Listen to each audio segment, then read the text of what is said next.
Hello, everybody. Hello. Welcome. Good Monday to you, wherever you are. Thank you so much for joining us on EOA Daily on HermelaTV every weekdays, Monday through Friday, 6 p.m. Pacific, 9 p.m. Eastern. We're going to be talking about some of the top stories coming out of Africa from the perspective of the African people, EOAnews.com online, as well as HermelaTV right here on YouTube. Please take a moment to subscribe if you haven't subscribed already, to like the stream and share it with everyone you know that you think would be interested in stories out of Africa from the perspective of the African people. So while we're getting ready to start the show, just a couple of things that we're going to talk about, actually four major topics that we're going to talk about. There's a lot of developments that are happening in the Congo, and we're going to talk to someone from the neighboring Rwanda, because that's where the accusations are going to. There's also some developments in Somalia over the weekend. You guys probably read about the car bombings, the devastating car bombings that killed over 100 people, injured more than 300 in the capital of Somalia, Mogadishu. Not the first attack that has happened in recent months. Al-Shabaab is claiming responsibility for that attack. We're also going to talk about the Ethiopia peace talks, which appear to have been extended. They were supposed to go through Sunday. Sunday would have been the last and seventh day, according to the way it was announced. But it looks like it has continued. It is continuing, and the negotiations are ongoing. We've talked to sources that say nothing has been decided yet. It's a back and forth between the two sides, the Ethiopian government on one side and representatives from the rebels from the Tigray region called the TPLF there. And so there has been no decision made yet, and they're still at the figurative table, maybe not at the same table, but they're still going back and forth with the negotiations to get some peace in the Tigray region and the larger northern Ethiopia region that has been devastated by a war for nearly 2 years now. So we'll talk to a professor about potential sanctions that could come. What could they look like? What can the people do about it? He also happens to be from Tigray here in the States, but from Tigray, and he believes that the TPLF sticking around as part of the political landscape of Ethiopia would actually be worse for the people in Tigray. So that's an interesting take. I would love to hear from him about that. And so while we're about to get started, just make sure, for all of you who are just populating in, make sure you like the link, share it, subscribe. Like I said, a lot of us watch outlets without actually subscribing. I do it all the time. I actually subscribe to a few outlets that I watch regularly today. And so be that person and support by subscribing, because it does help to know that people are following the account and following the work that we're doing. And we'd love to hear from you, just to see what you like, what you don't like, what you want to hear more about. African stories from the perspective of the African people. So welcome, everybody. For those that are just walking in, got a really great show for you. A lot of great voices from the African continent and from the larger African diaspora. Welcome, Yetahun. Welcome, King. Thank you so much for that contribution. Welcome, Abara, Bien, seeing some regular faces. Always good to see that. So we are talking about several things. You guys are already commenting. We've got a producer behind the scenes that are sharing your comments. And without further ado, we're going to get into the intro of some of the topics. Let's drop down that comment so that we could see the full screen. Welcome, Saba. Welcome, Aminat. It's Ota, everybody. I see different flags in here. Thank you so much for joining us. Without further ado, you are watching EOAnews.com, EOA Daily. Take a look at your top stories. On the DRC, the Democratic Republic of Congo, where thousands are protesting neighboring country Rwanda's alleged support for rebels inside the DRC. We have Congo's neighbor who have armed, equipped, financed a rebel force. Known as the M23, the rebels are said to be mostly ethnic Tutsis, same as Rwandan President Paul Kagame. The group appeared to be lying dormant for years, but started fighting again last year. Lately, they have overtaken several towns in the DRC. The DRC is accusing Rwanda of backing the group, and protesters are pointing to the so-called international community's hypocrisy on the issue. You have a group of rebels, no more than 400 to 500 of them, who have a military capacity that overnight increased. On Sunday, the DRC's government ordered Rwandan Ambassador Vincent Karega to leave the country within 48 hours. Rwanda's government said it noted the decision with regret and said it would bring the international community's attention to what it says is the DRC government's harassment of people inside the country based on the language they speak. In the statement, the government went on to say the DRC is scapegoating Rwanda to distract from its own governance and security failures. Coming up, we'll speak with a Rwandan human rights activist who says what the DRC is accusing Rwanda of doing is true. And in Somalia, devastating car bombings over the weekend. Somalia's president says at least 100 people died and more than 300 were injured. Extremist group Al-Shabaab has claimed responsibility for the attack. Somalia's President Hassan Sheikh Mohammed said the country is at war with Al-Shabaab. Officials from nearby Eritrea condemned the attack and expressed solidarity with the people and the government of Somalia. But many Somalis say the attacks are becoming too frequent. In August, about 24 people were killed and more than 100 injured after Al-Shabaab militants stormed into a hotel in the country's capital. We'll speak with a Somali political analyst who says the people are frustrated with President Hassan's government. We cannot let the fate of 120 million people into a handful of experts. But having said that, we will always welcome well-meaning actors, but not those who already made the decision to condemn and censor and put us to death. Later in the show, the Ethiopian peace talks in South Africa between the Ethiopian government and rebels from Tigray have been extended. What may that mean, and how will U.S. officials attempt to force their interest in the Horn of Africa? We'll speak with a professor from Tigray, Ethiopia, about possible sanctions and why the rebels are bad for the entire country. All right, thanks for watching, everybody. That'll give you a little bit of a insight on what we're going to talk about today. A lot going on across the continent and across the diaspora. My first guest is going to be Claude Gatabuke. He's from Rwanda. You guys might have seen him in another interview that I've done with him about the untold stories of the Rwandan genocide, how that story is just, from the mainstream media perspective, is incomplete at best and sinister at worst in terms of the way that it was told. So we'll be talking about what these accusations are that the Congo is levying on Rwanda, whether there's reason to believe that what they're saying is true in terms of Rwanda actually arming rebels that are operating out of the Democratic Republic of Congo, and what the people are saying when they go out and protest. So without further ado, let us bring in our guest, Claude Gatabuke. Claude, welcome. So good to see you again. Thank you. Good seeing you, Hermela. Thank you for having me. My pleasure. Always a pleasure. You know, when we connected, and I believe we connected actually through one of our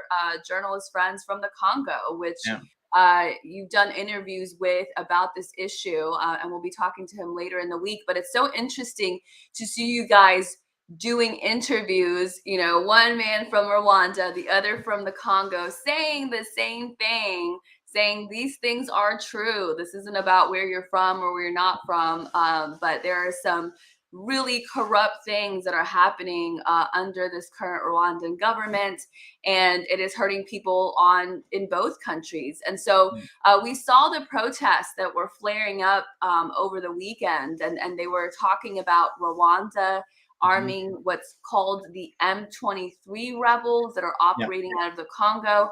As we mentioned in the intro, they seem to be lying dormant for years, but then popped up again last year very aggressively, having overtaken many cities in the Democratic Republic of Congo. Who are the M23, and why does the DRC government believe that the Paul Kagame's Rwandan government is arming them and supporting them? Yeah, so let me start with what you said, where Rwandans and Congolese are saying the same thing. Myself and other Congolese, and the Congolese, me being from Rwanda, and the Congolese people saying the same thing. For me, the truth has no religion. The truth has no nationality. The truth has no race. The truth is the truth. The truth is pure. And so when we talk about the M23 and we talk about it being tied to actually being a proxy of the Rwandan government and the Rwandan military, it's a fact. And you cannot change a fact regardless of where you're from. So for me, it doesn't change. Me being from Rwanda and Rwanda being accused of arming and basically invading the Congo does not change the truth. So what is the M23, you ask? The M23, I want to keep it really simple for the audience. It is the latest in a long line of rebel groups that have uh, attacked the Congo, invaded the Congo from neighboring countries, Rwanda and Uganda. And one of the reasons they're able to do that is because Rwanda and Uganda are backed by their allies, the US, the European Union, and the UK. So it's easy for them to get away with such crimes. Now, the M23 was born out of, to really understand the M23, we need to go back all the way to the 80s, 1981, when the president of Uganda, Yoweri Museveni, lost an election and he started a rebellion with his group called the NRM. The NRM won the war in 1986. A lot of the fighters that were part of the NRM were Rwandan Tutsi exiles. And those exiles became leaders in the Ugandan military. Before 1990, in the late 80s, they formed a group called the RPF. The RPF was formed out of the exiled Rwandans in the Ugandan military. They invaded Rwanda in 1990. So they helped Museveni take over with the NRM in 86, invaded Rwanda in 1990, and they were led by one of Uganda's top generals, Fred Rwigema, who was a Rwandan exile. He was assassinated right at the beginning of the rebellion, and Paul Kagame, the president of Rwanda today, took over the rebellion.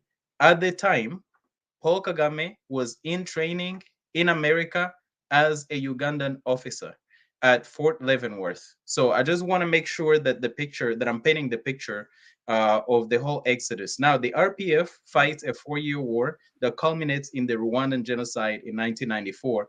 And then the RPF wins the war with the backing of, as Museveni before, of the UK, the US, and much of the Western world, both in terms of funding, diplomatically, politically, you name it. In 1996, the NRM and the RPF, NRM from Uganda, RPF from Rwanda, pulled together some Congolese people, and they formed a rebel group called the AFDL. The AFDL went into the Congo with the Rwandan military and the Uganda military. They wiped out Rwandan refugees in refugee camps. They killed millions of Congolese people along the way. They fought a 2-year war, took over, removed a dictator who was also a CIA-backed dictator, Mobutu. So they were replacing their previous puppet. Mobutu Sese Seko, after being ousted, they installed a puppet president that Rwanda was controlling. In fact, some of Rwanda's generals were actually the leaders of the military in the Congo at the time. Then he expelled them and they started another war. This became what is known as Africa's World War.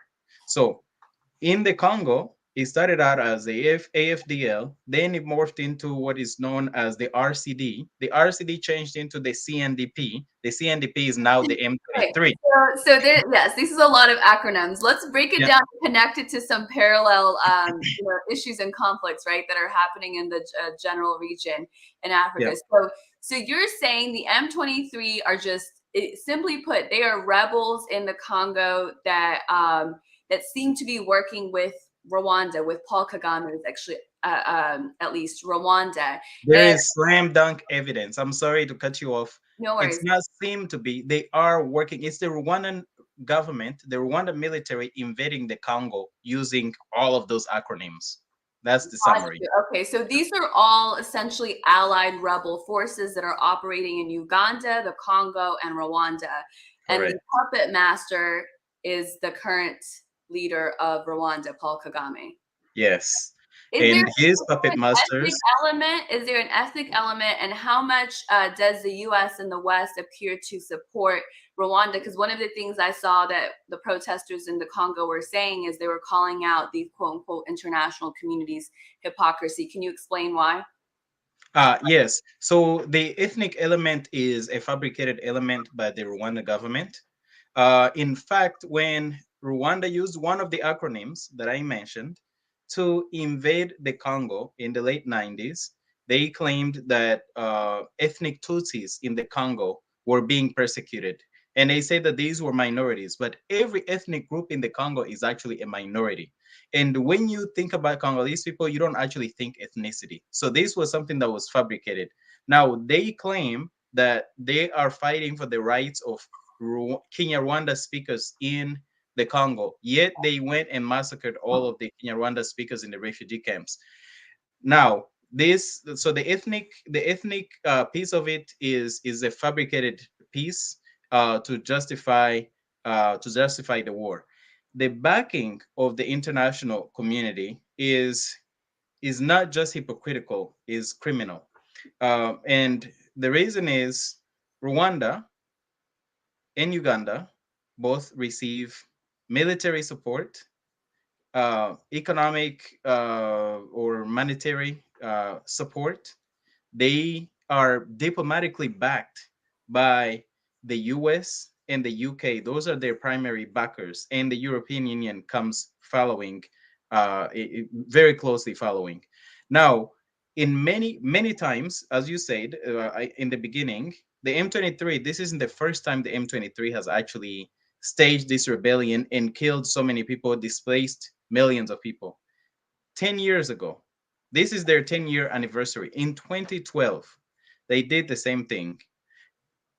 Reports came out by UN group of experts showing that Rwandan generals, General James Kabarebe, General Charles Kayonga, and General Jack Nziza, were the leaders of the rebellion. These are Paul Kagame's direct advisors. The US mission to the UN at the time actually tried to block the report from coming out. In response to it coming out, to the report was ended up being leaked. When the report came out, the US withheld aid, military aid to Rwanda, and guess how much it was? $200,000. That's all they withheld, but it created a domino effect across the world in the donor community that many countries started withholding aid from Rwanda. And as a result, Rwanda stopped backing the M23. So they went dormant for 10 years. And now, 10 years later, they're back with the same backers because there is evidence. We know, for one, that Rwandan kids are being kidnapped from schools and taken to become rebels in the Congo. We know. Sorry to interrupt. I just want to make sure everyone's following along as we go. Why do you think now? Is there some sort of threat to Kagame's power? Why are they active again now, from what you can tell? I think well, there's many reasons. Rwanda is struggling economically. That's one. And one of the things that subsidize Rwanda's known across Africa, and many Africans kid themselves that this is actually real and true, that it's one of the fastest growing economies on the continent. How do they grow so fast? It's subsidized by minerals that are plundered and stolen out of the Congo. And so Rwanda is looking to subsidize its economy. That's one. Secondly, Kagame is losing influence around the world and losing allies, and he's using this as leverage. and a way to reconnect with his old friends, the Americans in the UK and the European Union. Right now, it seems like it's not working that well, but the US has a law that they can actually use to hold Rwanda accountable. It's called Public Law 106-456. It's the Obama law, and they can actually use it to withhold aid to a country that destabilizes the Congo. It's specific about the Congo, and the US has not used that law. So you can tell that to some extent it's working, although it's creating bad PR for Kagame, which is something that he's not used to. The other piece of it is that there's been a long-term plan to try to either annex the Congo to Rwanda and Uganda, or to balkanize the Congo. That's the term, to balkanize the Congo, to break it up into pieces. These are things that's been said and advocated for by some former U.S. ambassadors and other people in U.S. politics. The problem that they've ran into is that the Congolese people do not want that. For example, this worked out in South Sudan when Sudan was won and there was a referendum to separate South Sudan from Sudan. That worked because the popular vote in South Sudan was, we want our own country. In the Congo, it hasn't worked because the Congolese people want a united country. So part of it, the destabilization of the Congo, one is to subsidize Kagame and his generals and his economy. The other is to continue this plan of balkanizing the Congo. It's also to facilitate the multinational companies that are plundering the Congo to continue plundering, many of them on the Toronto stock market and also on around the world in many other countries. So the access to the resources of the Congo is the cause, is the basic cause. And that we know to be true. I mean, they've been looting the Congo for years, of decades, and it's just, there's this perception that it's always just the default is that it's in some sort of conflict. And what's interesting to me is that, and maybe you can talk more about the fact that the people appear to be speaking out. There were protests some weeks or a couple of months back against the UN offices there. And we've talked about it from the Ethiopian Eritrean perspective. Haitians have come on and talked about, and we've talked about, you and I, about the role of the UN in the conflict in Rwanda that ended in 1994 and that ended with what we know as the Rwandan genocide now, and how so much of what led to that is the UN's involvement, that they were supposed to be peace negotiators, but they ended up negotiating a deal that just put fuel on the already really just horrific conflict that had been 3+ years at that point. So, it's interesting to me to see the people using their voice. What do you see about that, the way that the people are mobilizing now, maybe that in a way that they weren't mobilizing before? Yeah, so one of the things I love about the Congolese people is also the thing that I love about Ethiopian people and a few other countries on the continent. They don't die in silence. They always raise their voices no matter what, no matter who the opponent is and everything. That's why the Congo has never really been completely dominated by any one power since even before colonialism. So the people, first question was about the UN. Why are the people speaking out against the UN? The same reasons that people in Haiti were speaking out against the UN. The same complaints that people in Darfur, in Mali, in the Central African Republic, and many other places have against the UN, especially the UN so-called peacekeepers. And the reason is when they are there supposedly to protect the civilians, but instead they're actually just perpetuating their mission to collect the paychecks, and they do not care. They do not give a damn about the people themselves, and that part is the people have seen it. I mean, they also, in some cases, participate in abusing the people. In some cases, killing them. Some cases, abusing the women, especially, and the the people are rising and saying, you're spending or consuming $1 billion a month, and you are not actually protecting us. We have all these rebels, these M23 rebels that are out here killing us, and you're doing nothing. So the UN has been completely ineffective in the Congo. Now, the other thing that is a grievance in the Congo is the UN released a report in 2010 called the UN Mapping Exercise Report for Congo. Included in the Congo is the fact that Rwandan troops committed genocide inside of the Congo between the years 93 and 2003. The reason that report was actually issued was because there was mass graves found in the Congo. One of the recommendations, there are many recommendations in there, including reparations, but one of the recommendations in there is to actually create a tribunal to try the perpetrators of those crimes. But guess what? The international community has blocked it. The UN has laid down and put that report in the drawers and let it collect dust instead of actually setting up those tribunals to try the perpetrators that they themselves named. And instead they seem to be working with those criminals, the Paul Kagames and the Musevenis and so many of the criminals in that in that conflict in the Congo. So those are the grievances that the people have in the Congo, and there is hope because the people are rising. Because the people are taking a stand not only against the UN presence in the Congo, which is completely ineffective, but also against the invasion of Rwanda, and calling out the international community. And now is no more like what it used to be before.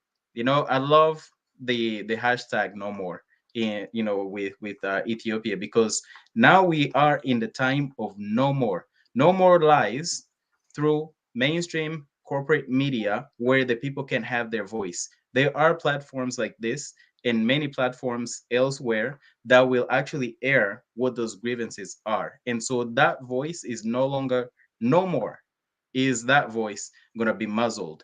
And I think the more that we know, like you're talking about it, we're connecting the dots between what's happening in Ethiopia, what's happening in the Congo, what's happening in the Sahel. All of these things are the same. All of these things are similar. And the more we connect, the more united we are of a front to actually free ourselves and to determine our own affairs, the faster we're going to succeed. And it's coming because it starts with people raising their voices.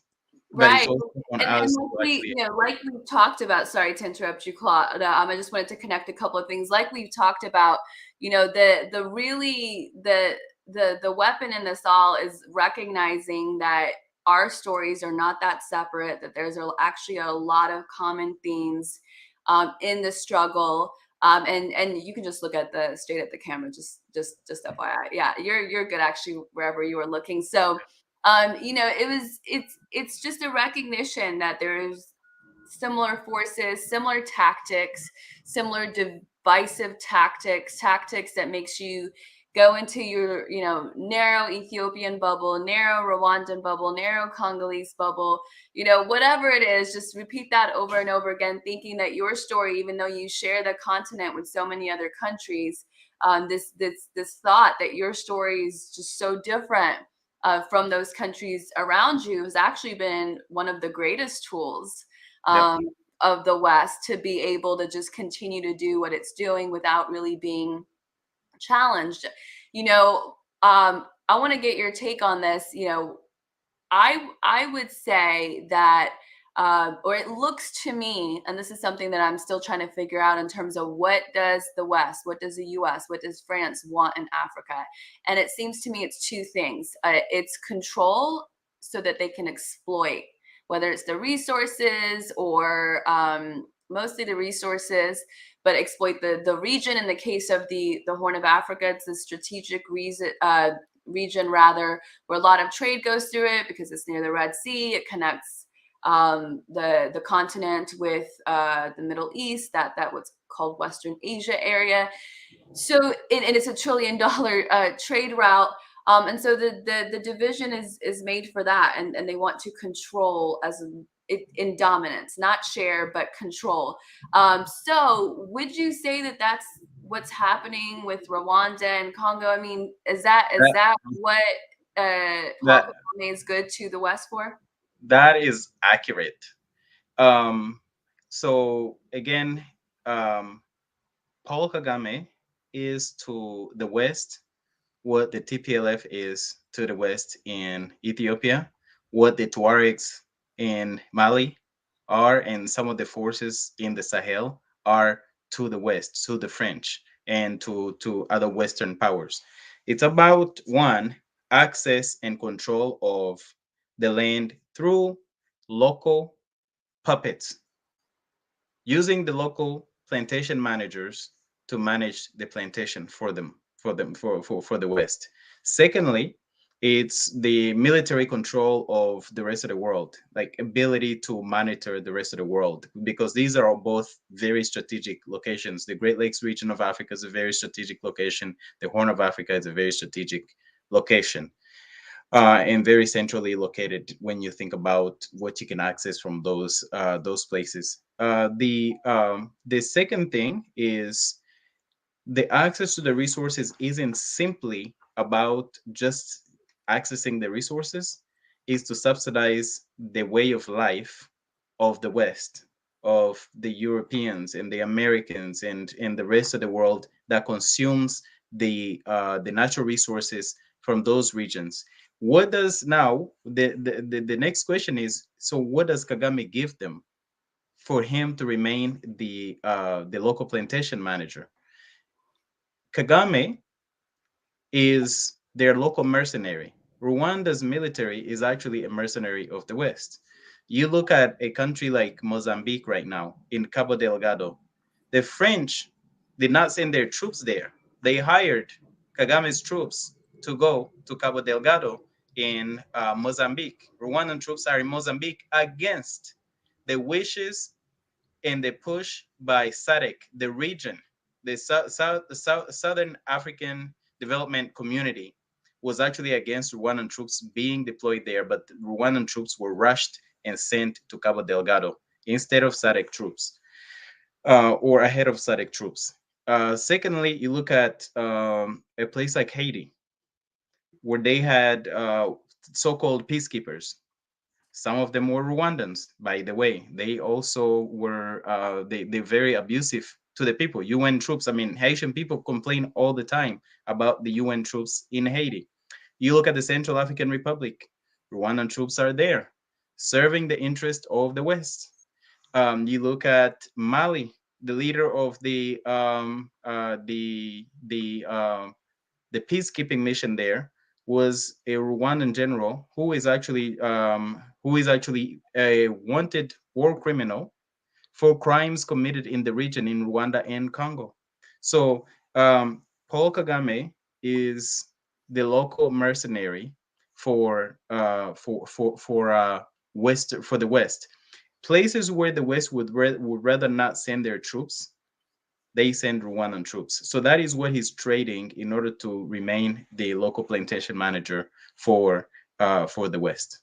That is really interesting. You know, it reminds me of this quote that was in the New Yorker. And, you know, I don't know if this was or isn't true, or isn't true, but in the New Yorker, this journalist or whatever, writer, claimed to have had an exclusive interview with Prime Minister Abiy Ahmed. And in it, the Prime Minister was quoted as saying that he would die for America, and that you know, we could even have, you know, our troops fight your wars for you, which is so counter to at least the prime minister that most Ethiopians know. And I'm not saying that I know for sure that he didn't say it, but it's just interesting because a lot of the times when there are lies, and again, I don't know that this is a lie, I just think it's very different from the prime minister that most people know. But usually when the lies are told in mainstream media outlets, they borrow from different leaders or different stories. Like they're not even creative in coming up with lies. So I'm just, now that you're saying that about Kagame, I didn't know that that was something that he offered to the West, where his troops literally fought their wars for them across the continent. So I just wonder if that is a lie, and if that lie came from that story of Kagame. I wouldn't be surprised if this was made up. One of the things that one of the specialties of Paul Kagame and Museveni, this is something that they learned in Uganda or before. Because, like I said, when I look at the NRM and I look at the RPF, I see the TPLF. False flag operations is a specialty where they commit a crime and actually blame it on their opponent. So, like you said, I also don't know if Prime Minister Abiy Ahmed made that offer, but I wouldn't be surprised if they took something that his opponents actually do and attributed it to him. That is something that is done over and over and over all the time. So, It really is. It's interesting. And again, this one I don't know for sure either, but there were some attacks that were specifically targeted ethnic Amharas in the Wallacca region months ago.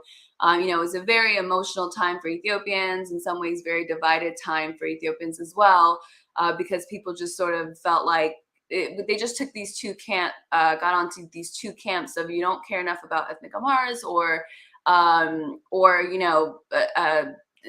or the other side was saying we do, but we just don't want this to be a reason for the international community to intervene using the R2P, etc. And it appeared that it was an attack that was meant to do just that, which is divide the people. But in one of the stories in the mainstream media outlets, there was a quote that was very similar to, it was actually the same, but the words were replaced, to a quote about the Rwandan genocide stories that were in the mainstream media. And it was saying, I swear I'll never be this particular ethnicity again. And so when that came up and you Google that and you found it, except with the word Tutsi replaced. So it's just, it really, I think if people work hard enough, I think the lies are actually easier to break into. Yes, in fact, the same tactic was used. And so I love how this is failed in Ethiopia. It also failed in Burundi in 2015 because they were trying to use the same tactic, because 4 years earlier, it had succeeded. They used that tactic of invoking the Rwandan genocide, ignoring the genocide in the Congo, invoking the Rwandan genocide to for NATO and America to invade Libya. By the way, the one African president that actually supported the invasion of Libya was Paul Kagame.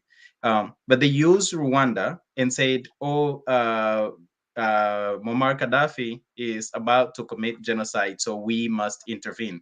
They went, of course, supported those rebels. Those rebels at the time, I remember people asking for me to support the intervention because they know that I'm against genocide. And I'd say, those rebels are actually they are committing genocide. They're going after the Africans from the continent and killing them. Sure enough, this was in 2011. 2017, we see the slave trade in Libya by the groups that were supported by the West, by NATO, by the Americans, to actually fight against genocide. So the use of genocide has been a very popular term used to invade multiple countries as a way as a preventive measure of genocide. And Rwanda is used as an example. It was used in Syria. That's the other place that it was used. So this is something that is just become a tool for the West to go after whatever regime change that they want. But when they actually have the evidence documented by their own institutions like the UN mapping exercise report, they file those away because it's not convenient, because Kagame is still a useful tool for the West. So Right, You know, exactly. You know, there is, as far as the, attacks on ethnic Amharas in Ethiopia, it's been systematic for 20 plus years under the TPLF, and the West had nothing to say about it. I mean, there's really well documented information, particularly in the Walqait area, where Voices of Reason, there's a particular group that I like that's been working on this for 12 years because they've done the interviews, they've been on the ground, a lot of people have lived there, that have done the research and really gone through uncovering how they were trying to literally strip the identity of that area and make it more Tigrayan by having people change their names, by displacing people, by taking their land, by killing, torturing, imprisoning. And so there were for decades targeted systematic attacks on ethnic Amharas, but the West did not care. They did not do the stories in the mainstream media outlets. And it was not until these recent attacks that they were all over it. Even the World Health Organization head director, Tedros Adhanom, one of the worst, in terms please. of, yeah, it was when he talked about it, I thought, oh, this is a setup. They absolutely helped orchestrate this because he would not highlight that if it did not serve him. He does not even acknowledge any sort of suffering that's not outside of Tigray. And even in Tigray, the only suffering that he acknowledges is the suffering that works in his political sphere. So I really think it's just important that we found our own vocabulary to talk about things because they basically created vocabulary for us, and that vocabulary is meant to trigger their intervention. And it's like we have our own language. I mean, our own languages. We can talk about this in a different way without making ourselves more vulnerable to the very people that are actually orchestrating these attacks. I want to get your thoughts on the Congolese president, Felix Tshisekedi, thank you. Felix Tshisekedi, he's been in his position since 2019. He is head of government now at a time where the people are becoming more emboldened to speak out against the UN and to speak out against the Rwandan government and their support of the what we now call M23 rebels in the Congo. And I also saw that he was the chairperson of the African Union up until recently, which I didn't know, which is interesting. So what do we know about him? The Congolese president came through. He came to power in 2019 after the previous dictator had overstayed in power. But again, thanks to the Congolese people and their resilience, they protested. They pushed him out. In spite of getting killed in the thousands, they continued to protest until that president left. So he staged an election. During that election, he realized that he had to leave, so he put on his own puppet candidate. But his puppet candidate was so unpopular that he struck a deal with Tshisekedi, and Tshisekedi became the president against the popularly Martin Fayulu, who would have been the president if they just went with the election results. Now, he's been president for that many years. At the very beginning of this rebellion, I want to talk about this part, and then I'll go back to him as a president in general. But a lot of the Congolese people, there are some Congolese people that support him. And for the most part, when you observe, it's very ethnic based. A lot of people are from his ethnicity. What I've noticed in terms of who supports him, a lot of the people who actually were instrumental in pushing for change have been very outspoken against his presidency. Now, when this rebellion started, and it's an invasion, sorry, I called it a rebellion. When Rwanda invaded the Congo in earlier this year, he didn't actually call out Rwanda. He went for months and months without calling out Rwanda. Is that Felix or Fayulu? Felix. Fayulu has been very clear from the beginning. When it comes to the invasion of the Congo and attacks on the Congo, he's very clear on his positions on Rwanda invading the Congo. But Felix was playing, I guess he was playing politics and diplomacy, and he was silent about it for many weeks and months. People went on calling him out for not actually being clear about this conflict. Eventually, he realized that he was becoming even more unpopular as a result. And there's an election next year in the Congo. There's supposed to be one. Hopefully, there will be one. Um, and he sees the opportunity to boost his popularity. Now he's calling out Rwanda. He's actually been very clear in recent months, and I think it's a breath of fresh air that a Congolese leader is being very clear about the invasion of the Congo by Rwandan troops, because the evidence is overwhelming. It's very clear. As a leader, I personally would not vote for him as a leader, considering the other candidates. But I do see one of the things that I've noticed with him compared to his predecessors.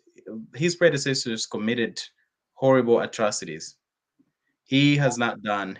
He has not committed similar atrocities. So I'll give him credit for not doing that. But definitely not the president that I would vote for. Very interesting. So there are elections coming up. So we'll wrap with this question.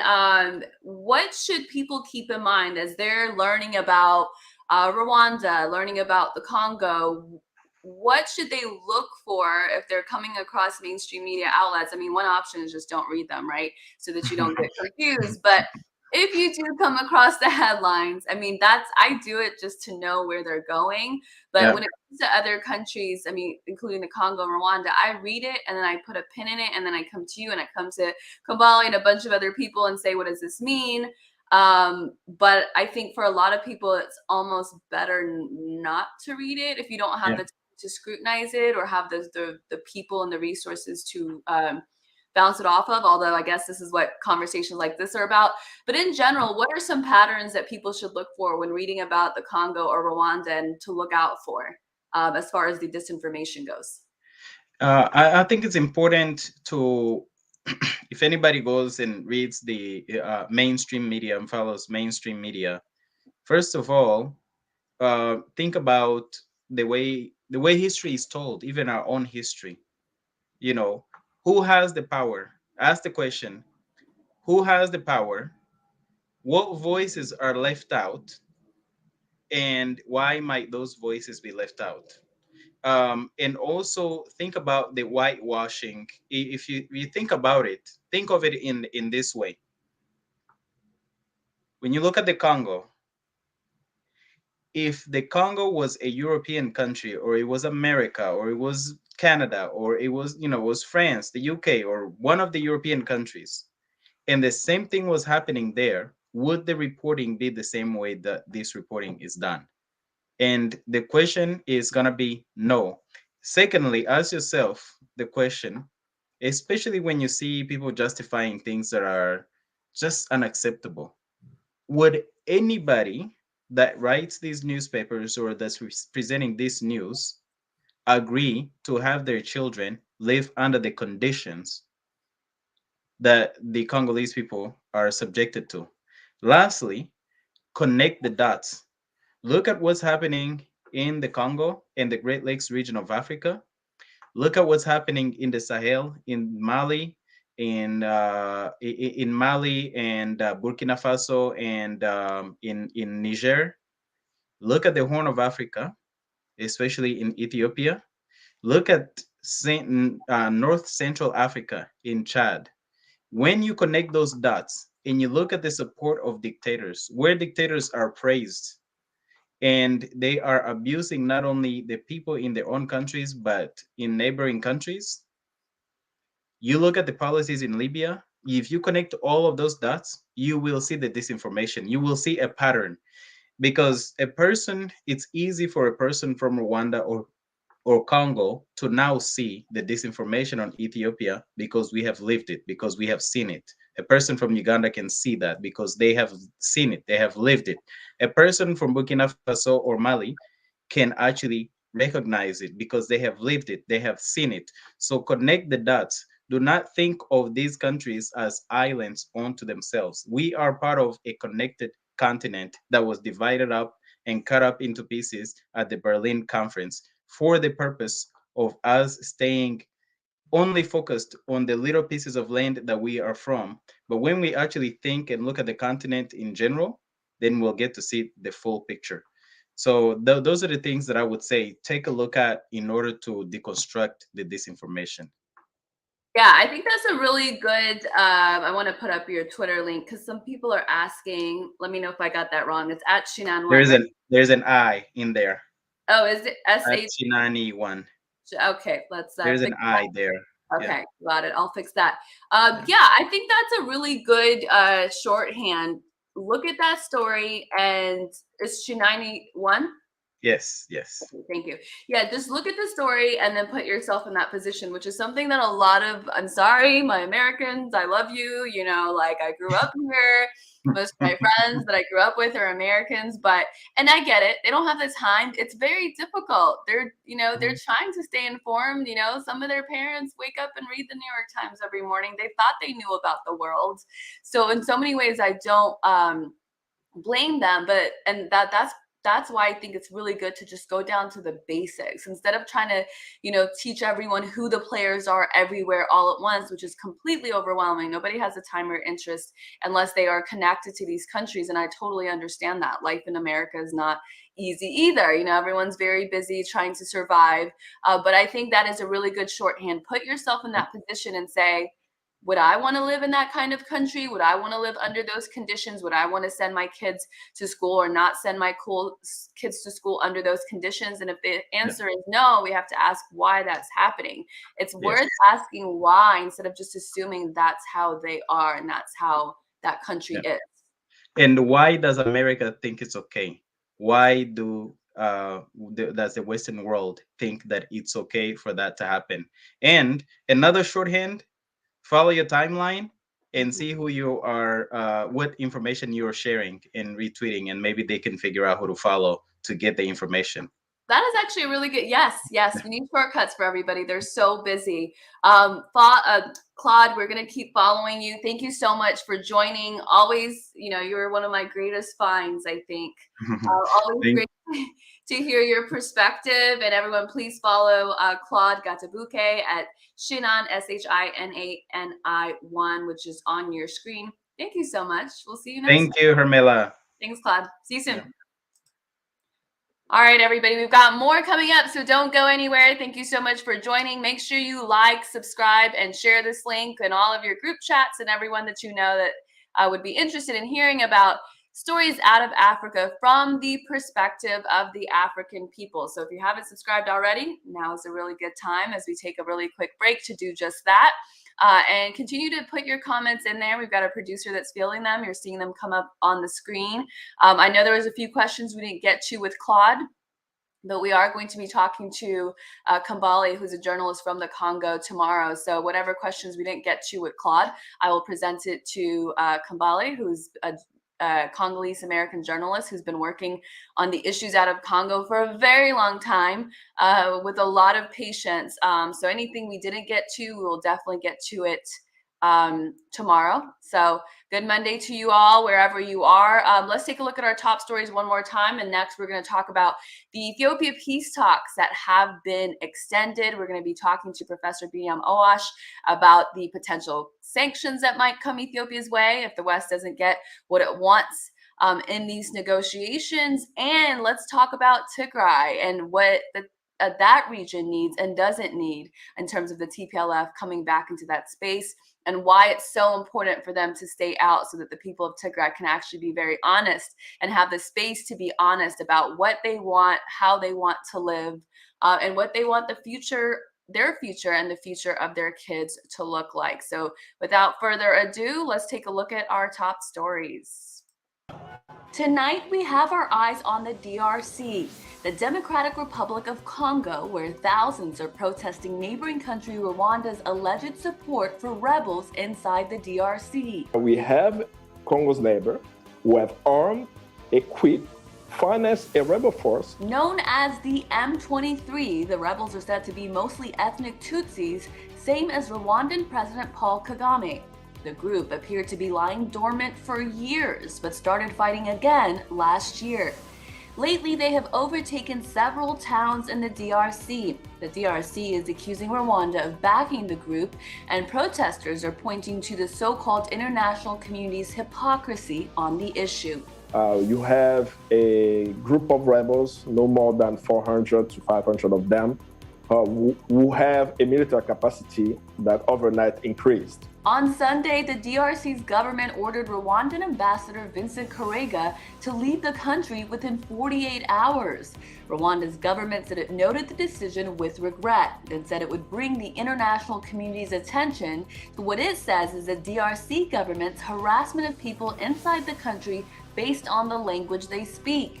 In the statement, the government went on to say the DRC is scapegoating Rwanda to distract from its own governance and security failures. Coming up, we'll speak with a Rwandan human rights activist who says what the DRC is accusing Rwanda of doing is true.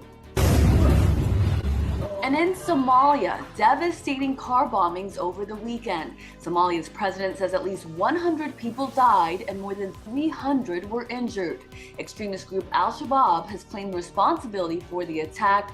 Somalia's president Hassan Sheikh Mohammed said the country is at war with Al-Shabaab.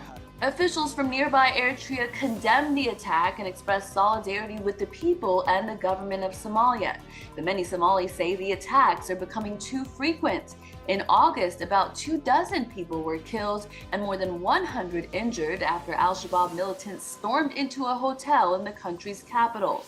We'll speak with a Somali political analyst who says the people are frustrated with President Hassan's government. We cannot let the fate of 120 million people into a handful of experts.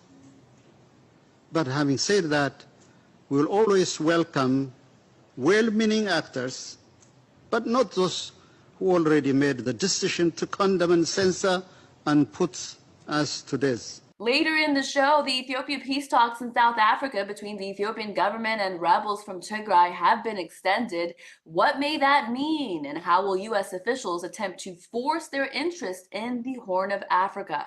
We'll speak with a professor from Tigray, Ethiopia, about possible sanctions and why the rebels are bad for the entire country.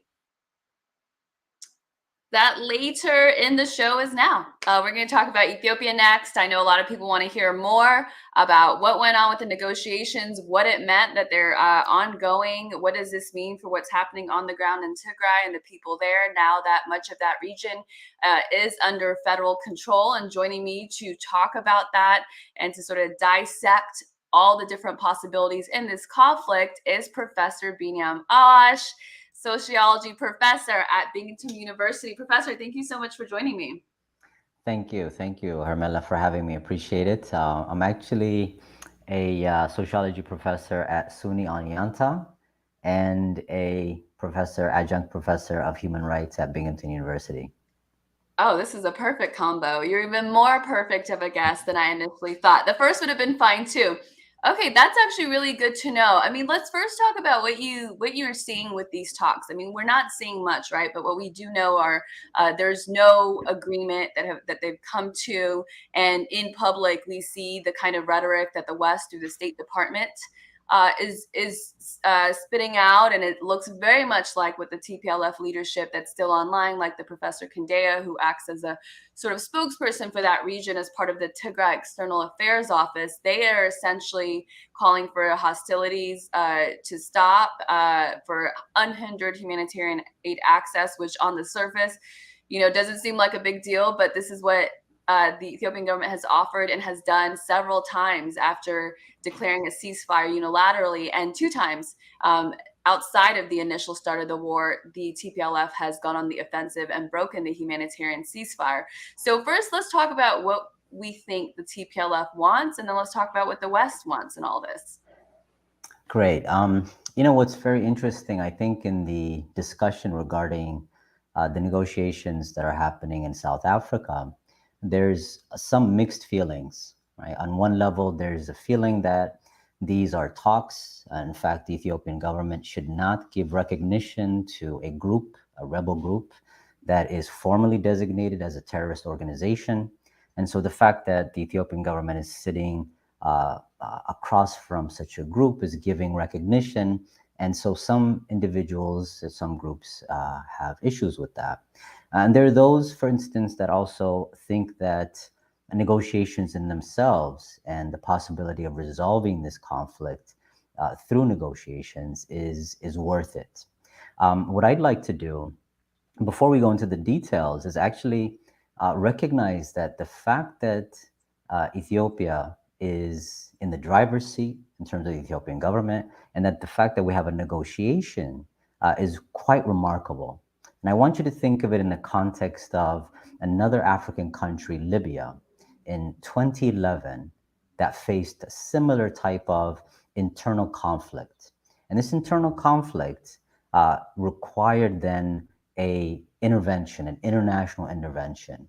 The Ethiopian conflict is not an internal conflict, it's an internationalized conflict that involves Western powers and that are party to the conflict as well. So they're both talking and part of the negotiation, but they're also on the side, in the case of Ethiopia, on the rebel side. And they've been working with the rebels from the very beginning of this conflict in 2020 of November 4 when it started, when the TPLF actually attacked the northern command of the Ethiopian military. So what's very interesting is in the case of Libya, there's a lesson to be learned, which was that this is an African country with the highest human development. It was the most developed country in Africa in terms of human development index.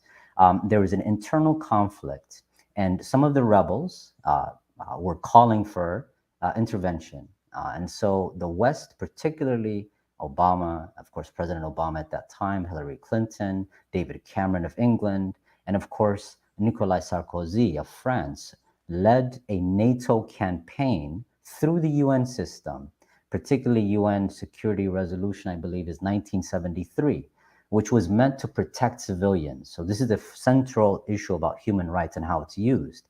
The purpose was to protect civilians. NATO engaged in a massive bombing, about 26,000 sorties over Libya, where thousands of civilians were killed. The Libyan state was destroyed.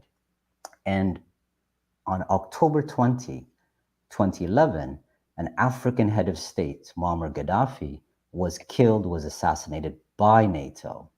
So when we look at the context today in Ethiopia, a regime change agenda has been stopped.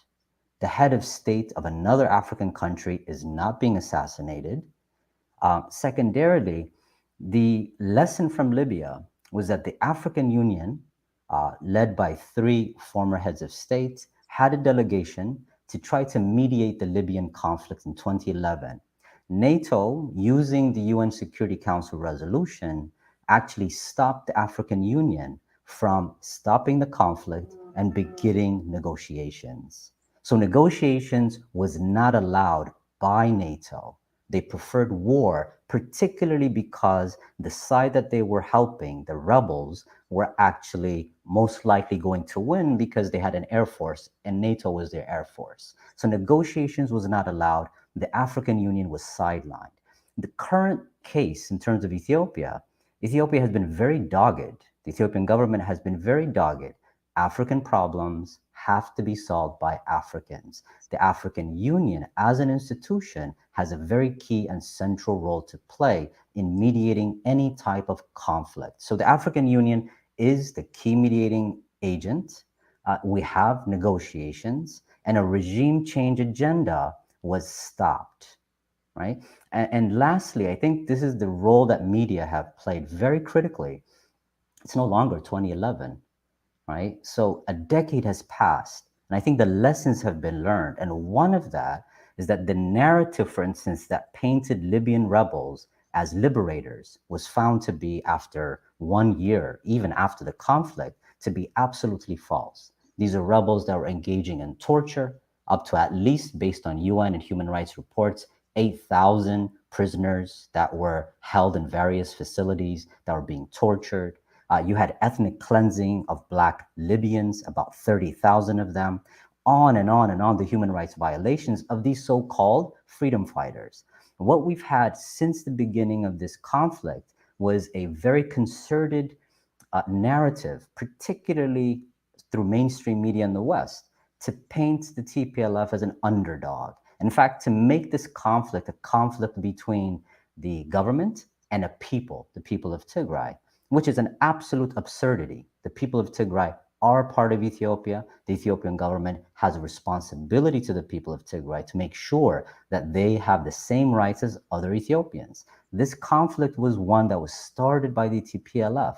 And so I think the media has played a very important role, the alternative media, of which you are part of that alternative media, to create a corrective, to specifically attack this misinformation campaign. So I think the negotiations, we should look at them as a significant marker in showing us that the times have changed. This perhaps outcome would have not been the case if it was 10 years ago. So at an international level, you may recognize that the UN is no longer easily being used as a tool by which intervention can occur in places like Ethiopia, using human rights as an excuse. You've had lessons that were learned from many actors, including members of the Security Council, such as China or Russia, who looked at the event of Libya as a betrayal, because UN Security Council Resolution 1973 allowed NATO, even at that time, only to protect civilians, to control the airspace, and to allow then negotiations to occur. That was a betrayal. So there are many actors that are very critical also in this moment that have learned from the lesson of Libya. So when we go back to the negotiations, it's very interesting because on the ground, we have events taking their own course. And for those that may not know, the rebels were actually a ruling government within Ethiopia. They themselves were at this particular type of moment in 1991. They were in the outskirts of Addis Ababa. When they were a rebel movement coming to Addis Ababa, all the lands that were there, that they were following and going through, many of the people, Ethiopians in Amara sort of province today, Gojam, Gondar, Wallo, etc., were very welcoming, were very supportive, because the central government at that time had lost legitimacy and lost favor with the Ethiopian people. But they nevertheless were negotiating in 1991 in the London conference. And the United States was the key interlocutor, not the African Union. And Herman Cohen was the relevant person at that time, part of this negotiation process. And the Ethiopian government delegation, as they're negotiating, there was facts on the ground. And facts on the ground was that the rebels had decided with the, or if you will, the Americans had suggested that the rebels, let's just put it lightly, enter Addis Ababa. So facts on the ground had changed the reality, and the Ethiopian delegation team was told, negotiations for what? The game is over. So we're left with an interesting sort of context here. 70%, 80% of the Ethiopian province of Tigray is under the authority of the Ethiopian military, Ethiopian authorities. The one that is remaining is primarily the capital city, but the capital city is remaining simply because the political decision has been made to leave it alone while the airport and relevant infrastructure is under the Ethiopian authorities. Now, why that's the case? Perhaps it gives it a little bit of wiggle room for the Ethiopian government to perhaps gives it some, let's say, leverage and wiggle room. So it's an interesting scenario that we see. So on the ground, the Ethiopian government and the Ethiopian military is actually creating facts on the ground. In the negotiations, it's very interesting. What possible questions or interest is it that the TPLF could put on the table? And what exactly is the Ethiopian government's demands? So this is a very interesting sort of scenario. If you notice, we've had 3 very important cycles of the war. So November 4, the TPLF, as their spokesperson and many other officials of their high officials and leaders have indicated, engage in a preemptive action. If you remember, there was an individual named George Bush who said that we have the right for preemptive war. If we think you're going to hurt us, we will actually attack you. In international law, that's called criminal. It's not allowed. Preemption is not allowed. If I think you're going to hurt me, Hermela, and I simply throw something at you and hurt you, that will not stand in a court of law. And so That's what actually interesting. Sorry to break up your thought. There's just so much here. That's interesting because that is one of the ways I think that the TPLF, justifies that attack, and that actually works for some of its followers and the activists in the diaspora. I've never heard that it's actually illegal to preemptively attack. So can you talk a little bit more about what you think about that TPLF narrative that we were surrounded, and that's why we had to do what we did with in terms of attacking the Northern Command? You see, it's one thing. So the TPLF has its own narrative. And I think by now, anyone who's been following either the history of the TPLF as well as the nature of the conflict itself should understand the effects of propaganda. So we're not dealing here with a true expression of something that is going on, but rather an attempt to paint an action as legitimate for their followers or those that are their supporters, and also as a way to allow their supporters, international supporters, to actually not call them out on it. It is really remarkable. If you really think about it, November 4th, no European country or the European Union, and certainly not the United States, has called the TPLF on this act. You had a bunch of civilians that stormed the White House, and the country almost melted down in the United States. Now you have a well-organized group, well-funded group, that its stated objective is regime change through the gun, right? Unconstitutional, the most anti-democratic act you can take. And that stated aim of regime change was then launched through a simultaneous attack of over 200 locations at the same time, well organized, well orchestrated, and in such a heinous fashion that it was a shock to the Ethiopian people. What they don't understand, and I think many people, in terms of even the supporters of the TPLF, is that that single act changed the nature of the existing tension and conflict back and forth between a newly placed central government with the Prosperity Party and the former member of the coalition, the TPLF, which decided, no, I don't want to be part of your party. I'll just be on my own, right? Which is their legitimate, if they wanted to not even be a party and dissolve themselves, that's their legitimate rights. What is not really understood is the attack on one of the most important Ethiopian institutions was an attack actually on the Ethiopian people. And this became from the very beginning a very, very shocking and mobilizing aspect. And I think many people should understand that the mobilization was not because this is a group that claims to represent Tigray, but the mobilization was because this is a group that attacks an institution of the Ethiopian state and people. It was an attack against the Ethiopian people. So that is kind of an element that is a very important part of this narrative. That is a really important thing, and I've been talking about in all the ways how the TPLF is actually attacking the Ethiopian people. It's not the government anymore. When they're making the claims that they are, it's targeted at the Ethiopian people because they support this government. So if they if their government or government people are being accused of the things that they're claiming, and the people support the government, you're essentially attacking the people. And definitely that initial attack on the Northern Command was appalling for the majority of the country. But there is a fraction. I want to get your point on the difference between the reactions from Ethiopians overall, and some of the differences compared to Ethiopians that have roots in Tigray or that have one parent from Tigray. For whatever reason, they identify with Tigray more than they do Ethiopia at this point. You have roots in Tigray, and I didn't know that actually until very recently, because I didn't need to know that. I just knew you're a professor of Mosh, like we've been on panels together, talking about sanctions. But I think it's interesting. So I have to ask you, everybody knows my story, so no need to repeat it.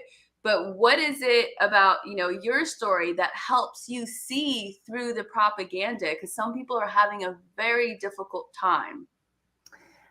So I don't think it's necessarily the biography of an individual, right?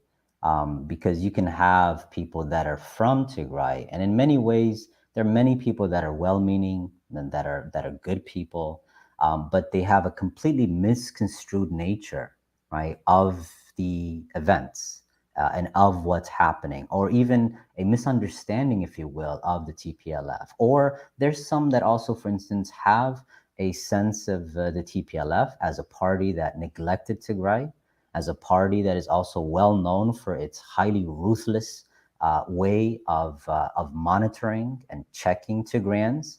One of the places that's like a dungeon, so to speak, in Ethiopia was Tigray.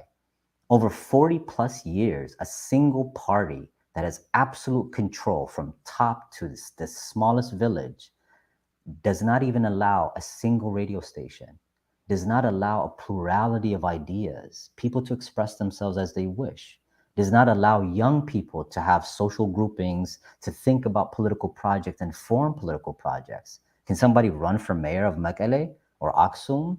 A young person that has ambitions, that has ideas? No, they cannot. And so I think there's an element here that's very important, that the relationship between the TPLF and the Tigrayan population, and it depends on which Tigrayan population. I live out here in the United States. My roots, yes, I was born in Mekelle. I know Tigray as a beautiful place, a fabulous place in terms of its geography. It's a place that is ያጌጣል በአማርኛ. So it's a place that has a necklace of historic Ethiopian civilizational relics, from Aksum to historical places like Adwa. So I know this place as a beautiful place. I know the Tigrayan people, those that I know, my cousins, my relatives, those that I meet, as people that are very conservative. They're very religious. They're very hardworking. They're extremely proud of their history.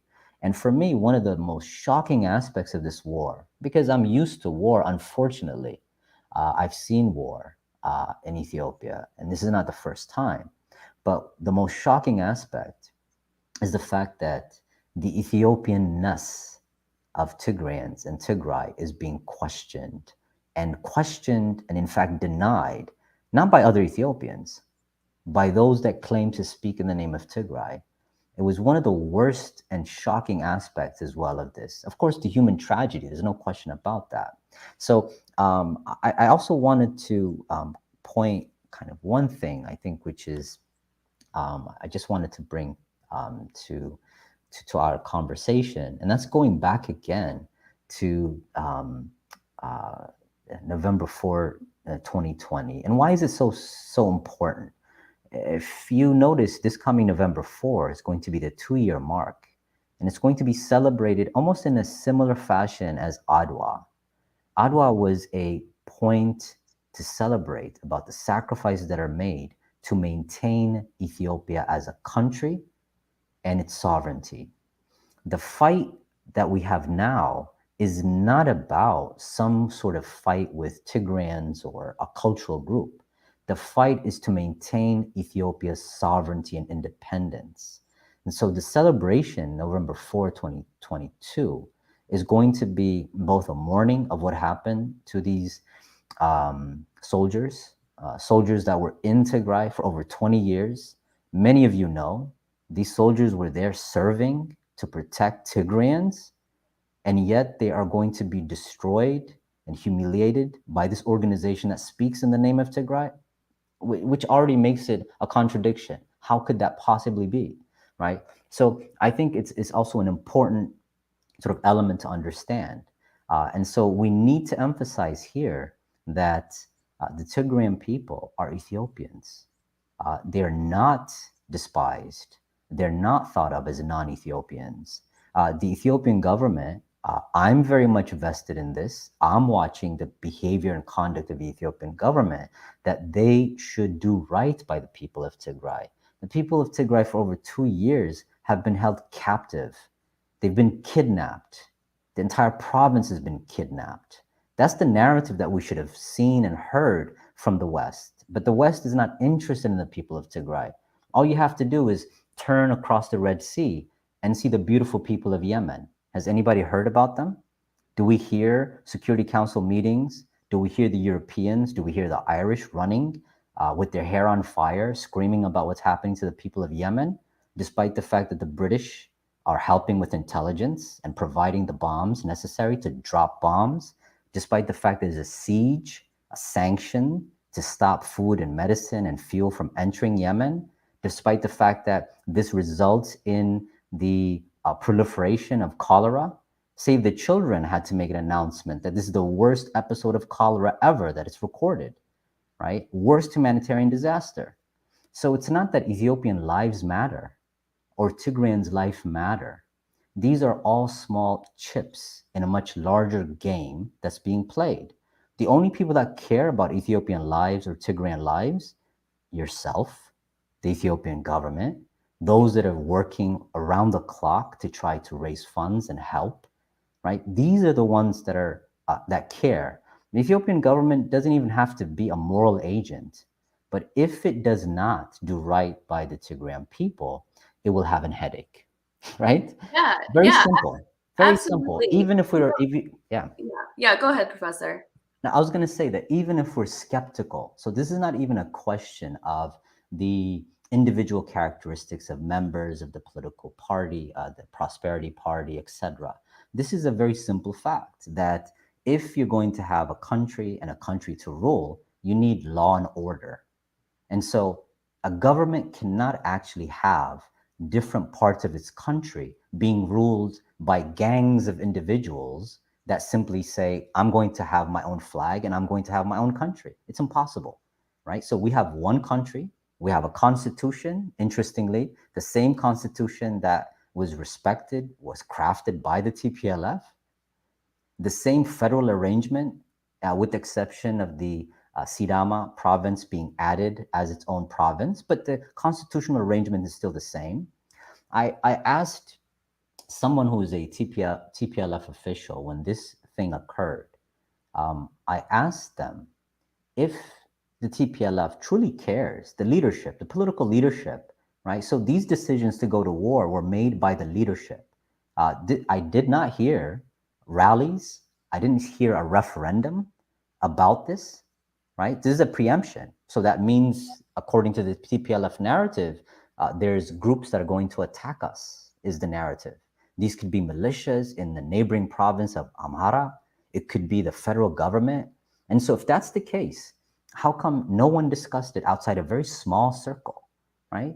So a very small circle, primarily of men from a different generation with a thought process that's frozen in time, decided to go to war. And war is a Pandora's box. When you go to war, you should understand that it's going to result in death, suffering, and brutality, right? That's why war, in terms of international law, starting a war is considered the supreme crime. So the act of aggression is considered the supreme crime under which all other crimes, such as genocide, crimes against humanity, are going to come under. So one of the questions that I asked was, even if the central government of Ethiopia was going to make the self-rule in Tigray very difficult, even if, for instance, there's an invading army that was coming for the TPLF, I said, why didn't you sacrifice yourself? Since you are fighters and you're dedicating yourself to the interest of Tigray, you're older people, so why not sacrifice yourself? Because Tigray today, if that was the case, would be just like Somali region. Somali region does not have people starving.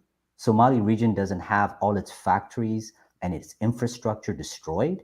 Look at Somali region, almost the same population, but even at a lower economic development level than Tigray. Why couldn't Tigray be like the Somali region? What makes Tigray so special in terms of the kind of animus that the TPLF supposedly is talking about? It's fake. It's fake. So to your point, Professor, about a thought process that's frozen in time and men of just a different, completely different generation. The defense minister of Ethiopia, Dr. Abraham Belai, recently said last week that the solution to Tigray is only possible when the people of Tigray take part in it. It was a statement that he put out in 3 different languages on social media. Of course, that's not going to reach the majority of the people in Tigray. So they've also been dropping leaflets into that region, from what I understand. They've also been trying to communicate more through the radio access that's available in much of that region, telling the people to separate themselves from the TPLF. A recent statement from the communication service in the Ethiopian government also said something similar. So I say that all to say, you know, what would be, I think what would be one of the worst things to happen out of these negotiations is they actually give to these TPLF leaders an opportunity to go back and run that region that they dragged into a war. And so what do you think about that? The people actually having to have these leaders be forced on them again? I mean, I would think it would be forced on them this time around after their experience. I think we can look at the negotiations and the outcome of the negotiations at least at 2 levels.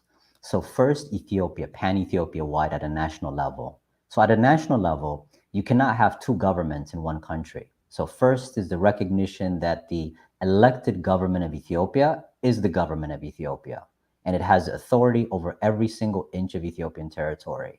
And any group that wants to come to power can only do so through the ballot box. Simple as that. Second, you can't have 2 armies in a country. And so that simply means that all regions have to disarm. If you have an army that you've constructed over 2 to 3 years, TPLF, I'm talking about you in Tigray, your army has to demobilize because you cannot have 2 armies in one country.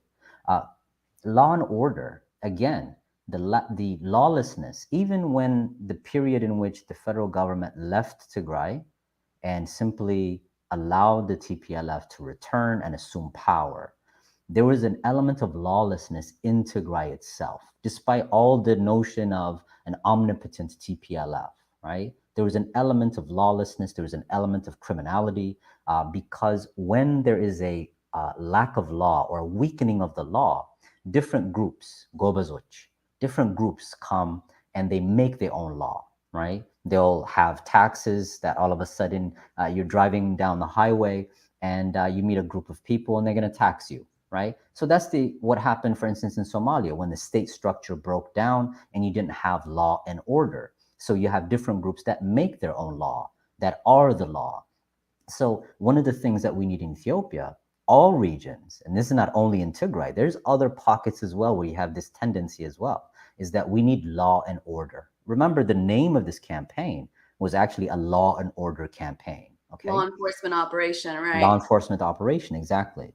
The other thing is that it is unfair that Tigrayans have not been participants in this reform process. The reform process is still a baby, right? Remember that the legitimacy, so there's a very interesting thing about elections. So for instance, Western, let's call them donors, and maybe this can, why are they called donors? And that's an interesting aspect. Maybe one day we'll never call them donors, which I hope that would be a case. But Western donors look at the legitimacy of a government based upon this procedure called elections, right? But the legitimacy of the Abiy Ahmed government was actually based upon the popular demand for reform. So remember, it was a caretaker government within the first year, 2 years. And in that time period, there was a few elements of responding to the public, right? Opening up the political space, inviting everyone that had been chased out of the country back, allowing freedom of the press. People like yourself, journalists, were endangered species in Ethiopia. They were operating in an environment very much like it would be in Colombia or Mexico, where they'd be assassinated or killed for telling the truth, right? So you have then a level of legitimacy that is associated with particularly the personality of the prime minister, not necessarily the party, the Prosperity Party. People are still iffy about that. They don't know it. It's not really tested. But the prime minister and the mandate to do some sort of reform. do you recall how the prime minister was greeted in Tigray, in Aksum, in Mekelle? So the Tigrayan people were not any different than any Ethiopian people. They also wanted to reform. But remember, the TPLF is against both reform within Ethiopia, specifically Ethiopia-wide, but it's also against reform inside of Tigray.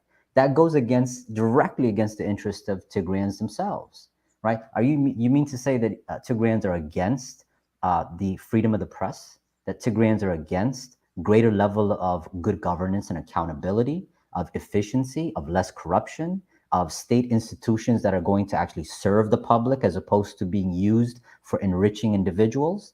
So there's very key demands, and different provinces in Ethiopia, Kililoch, have unique questions, right? So for instance, Gambela was basically invaded, right? Invaded. And I think that has to be addressed in terms of the land grabs that occurred in Gambela and displaced citizens within Gambela. So different provinces have different questions. But with respect to Tigray, there was no breathing space. There wasn't even an opportunity for Tigrayans to actually begin to be participants and beneficiaries of this reform process. Secondarily, coming back to the outcomes of the negotiations with respect to not on a national level, pan-Ethiopian, but at a local level, looking at the province of Tigray itself. If the TPLF is given a political space within Ethiopia, I want you to think about this. So there are various political organizations in Ethiopia. Some of them are part of the coalition, PPP, others are not. Some of them have state power, others do not. I'll just give you an example. The Somali regional government is part of the coalition. And because of that, the new government in terms of the Somali regional government has a young team. President Mustafa has a young team, very capable. They're clean. They don't have blood on their hands. They're not really associated with the old regime. And they're making moves in their province. So now, if you bring the TPLF, what you're doing to the Tigray people is you're actually giving them perhaps the most despised political organization in Ethiopian history. It's just a fact. I'm being objective here. It's not my personal opinion. So if the TPLF is despised in Ethiopia, what does that mean? The TPLF is despised by our neighboring Eritrea. It's not to be trusted, right? The TPLF has an axe to grind with the neighbors, the most critical neighbors from Wello, Gojam, Gondar, Shoa, Amara region. The Afar state, what has been done has created such a huge rift towards the TPLF. So what that means then is it takes Tigray as a Kalil, even if there's peace, and makes it extremely marginal. It will not be part of the national process and dialogue. And its representation is going to be, again, very marginal. And secondarily, you have to remember, any peace with regions around Tigray and any peace with Eritrea, the primary beneficiaries are going to be towns like Shire Ndaselase. Shire Ndaselase between what's called Walqait and the sesame production area and Asmara was a transit area when you have peace. All the areas around the Eritrean-Ethiopian border would be booming. The port, Misawa and Asab, primarily will serve the northern part of Ethiopia, not only Tigray, but all of the places like Wello and Gondar, etc., are going to be the primary beneficiaries. You cannot have a healthy Tigray without interrelationships. Tigrayans are one of the most industrious people, and they're also, and again, not to over-exaggerate, but let's just call Tigrayans are like Gurage in the sense that, for me, I think they add spice and beauty to Ethiopia, marak, if you will, as one journalist had described Gurage, and they work everywhere. They go everywhere, right? They're in every particular region of Ethiopia. Prior to the TPLF, never has there ever been any threat or any fear that a Tigrayan cannot be in Gondar, cannot be in Humara or Walqait, cannot be in Bahar Dar, cannot be in Jimma. Never ever has happened. So what you now have then is a political party that constantly feeds off of creating hate for the Tigrayan people, creating animosity with the most critical neighbors for the benefit of the Tigrayan people, and also creating barriers and impediments to the economic revival of Tigray. If Tigray now, when we think of post-conflict Tigray, if Tigray as a region is going to be an important part of Ethiopia and revive economically, which it can, it requires good relationships with its neighbors. Do you think the TPLF is capable of creating good relationships? Do you think the TPLF is trusted as an organization to be a mediator between the social trauma that's been caused so that you can have healing, trust building, and reconciliation? No, it's not. And so Right. for that reason, I think it would be a travesty for Tigray. And lastly, anyone who studied the TPLF, very interesting sort of dynamic occurs, right? One is that it's unable to live without conflict. And second, it is willing to serve outside powers in order to serve its own group's interest. It is willing to serve outside powers in order to serve its own interests, which means to say that if the TPLF is allowed a space in Tigray, what makes you think that an opportunity, if it's given, would not be used again to serve as a destabilizing force, not only within Ethiopia, but the Horn of Africa, right?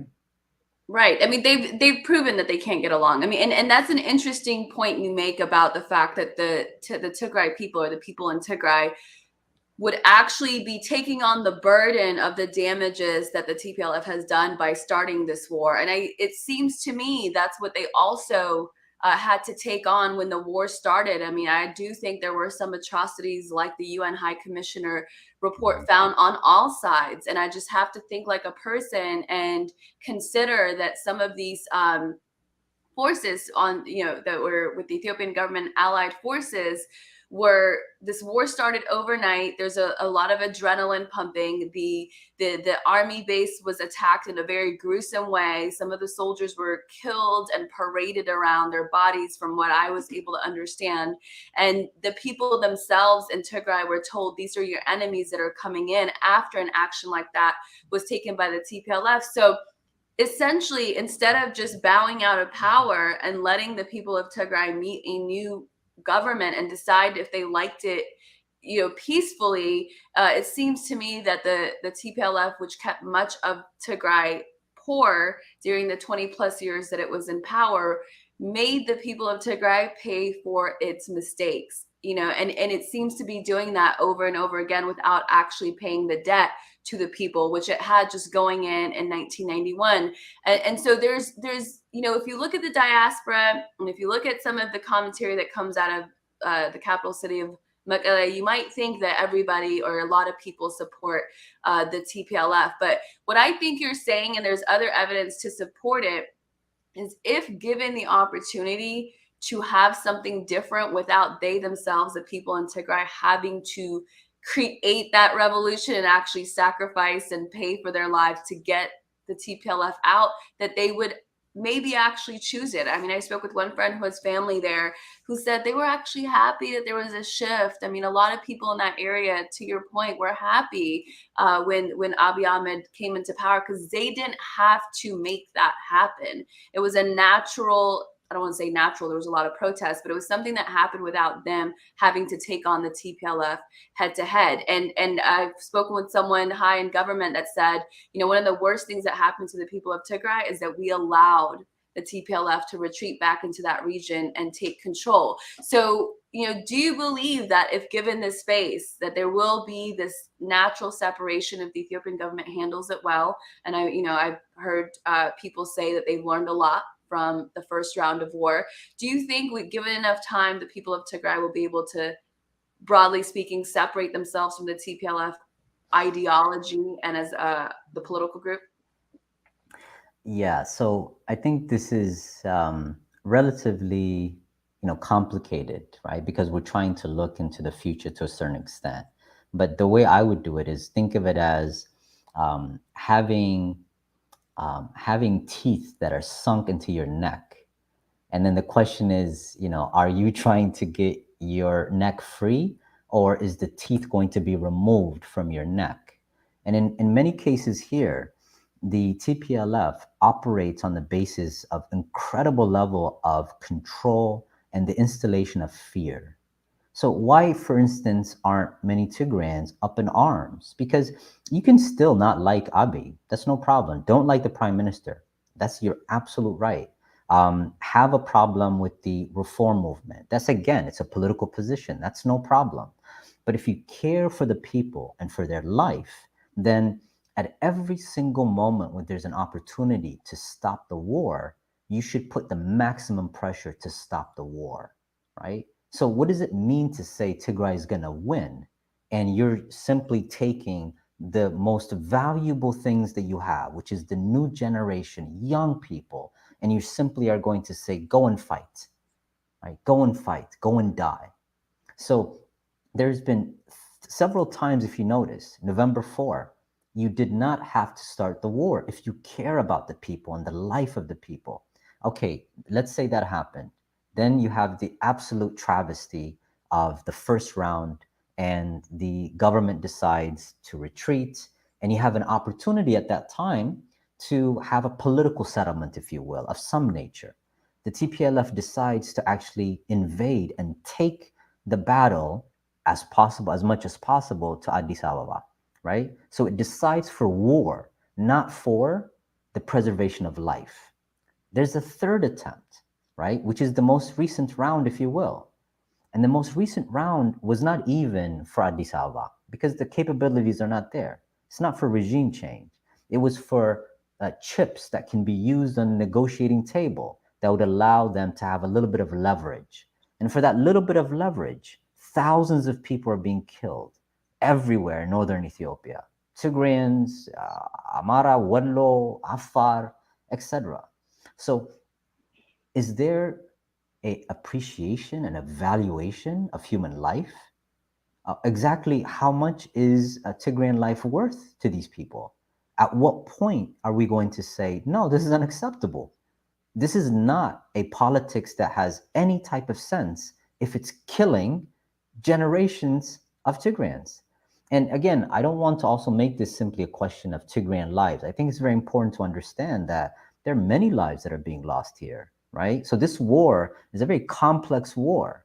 So the relationship with Onag Shenne and the acts that they're engaging in, which is to massacre innocents across Ethiopia, particularly selectively looking for Amara communities, is a way also, again, of propagating this war. Why? Because it's a way of trying to weaken the legitimacy of the government, to unbalance it.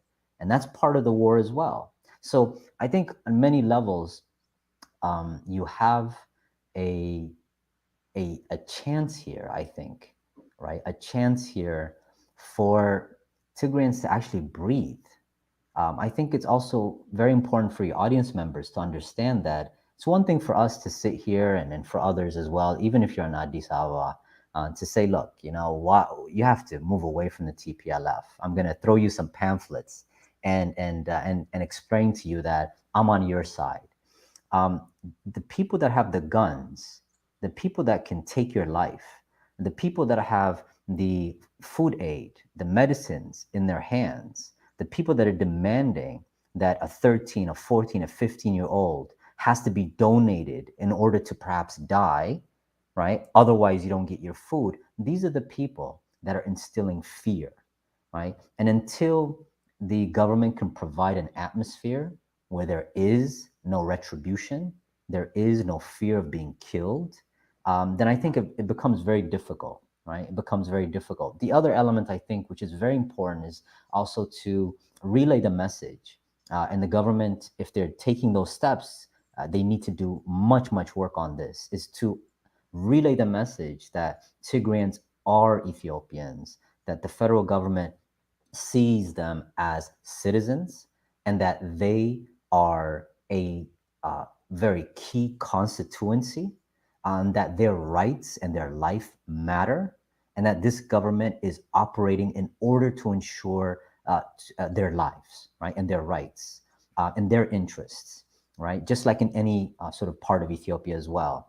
And for the majority of Ethiopians, right, I think it's very important to understand that Ethiopians, thank goodness, have some sort of common sense and decency. It doesn't mean that we're any so different from other sort of people, because it could have taken a very, very dangerous turn, which is to say that no systematic attempt to kill Tigrayans has occurred in Ethiopia, despite the horrors of the TPLF. I mean, this should be a testament, an understanding for Tigrayans that, of course, there's a conception and understanding in Ethiopia that the people of Tigray are separate from the TPLF. And how the TPLF is seen, yes, the TPLF is despised. The TPLF is seen as having betrayed the country, the people, not the prime minister and not some party, the people. That the TPLF is no longer a legitimate actor in the eyes of many in Ethiopia. But that does not apply to the people of Tigray. It doesn't mean that a Tigrayan has no space in Ethiopia, that a Tigrayan cannot work in state institutions, cannot have positions of influence and a voice, cannot have a future. That's not what it means. And I think that message has to be relayed, because there is definitely a fear, I think, and a misperception with respect to the relationship that Tigrayans perhaps have with other Ethiopians, and how other Ethiopians see them, simply because of the actions of the TPLF and what we've heard and what we've seen in terms of the brutality, the things that are done that are not part of our culture. And also, I think it's also very important. You know, war is tragic, it's brutal, it's ugly. And what the people in Tigray, because a significant chunk of this war was within the province. And so people have been seeing war, and war is ugly. You can paint it however way that you want, but there's no way that armies and various groups of armed men fighting is going to result in some sort of clean and sort of non-traumatic event. So young people, older people, all types of people were witnessing terrifying things in Tigray. So that's also a very traumatic thing that people need to also understand. And it's going to take time, but one of the ways in which you can have a post-TPLF Tigray, right, is well, one way of healing, one path is actually have a post-TPLF Tigray. Maybe it's time for the TPLF to exit history. Yeah, I mean, it seems like with them there, I don't know how things will move on. I'll be quick and so that we can wrap this up. I know I'm taking up a lot of your time and you're on the East Coast, but I'm just so curious. Are you seeing people around you that maybe bought into the TPLF narrative? I mean, to your point, people from the Tigray origin are living all over Ethiopia fine. They're excelling, they're doing well in their businesses. Yes, there was a lot of people, and not just people from Tigray, that were arrested last winter after the TPLF announced it was going to Addis Ababa. But in general, everyone's living fine. If there was an issue with Tigrayans or Ethiopians from Tigray, we would see that outside of Tigray, where the TPLF is occupied and is the sole source of information for the international community and for Ethiopians and Eritreans abroad. So first of all, how much of an impact do you think the diaspora, at least the declared Tigrayan diaspora here, has? How much of an impact do they have on what the people on the ground think? Do you think they're, connecting with them through their satellite connections, which I know some people have? I also had some level of access, depending on who you know. Is it the diaspora feeding the people in Tigray, or is it a combination? Or are you seeing people in the diaspora mellow out a little bit in terms of their perspective on the conflict?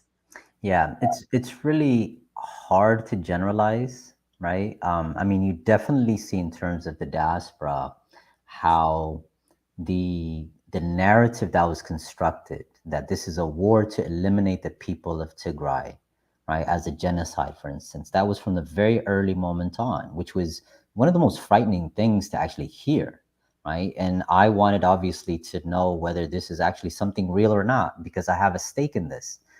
if this is true in terms of my own sort of family, etc. So yes, I think as things change on the ground and as the ability for the truth, right?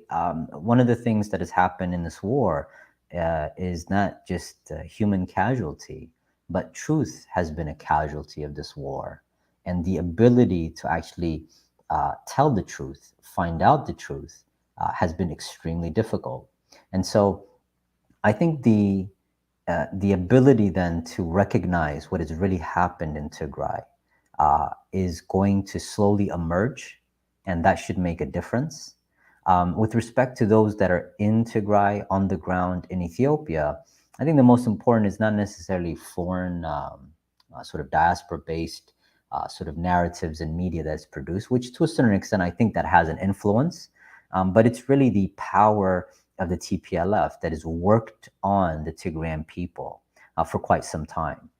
So it's very important to recognize that, if you remember, after November 4th, the Ethiopian military took about 2 weeks to essentially defeat the TPLF. And in that time period, the Tigrayan people welcomed the Ethiopian Defense Forces, right? It was very evident to see. So some of the mistakes that were made earlier on gave the opening to the TPLF then to engage in a way of trying to make it into a national type of conflict, meaning a Tigray-wide conflict. Otherwise, prior to that, it was seen exactly what it was, a group that had power and that had decided to go to war for power. And so the people of Tigray were completely on the sidelines. Right. So you think so? I have to push back on that a little bit.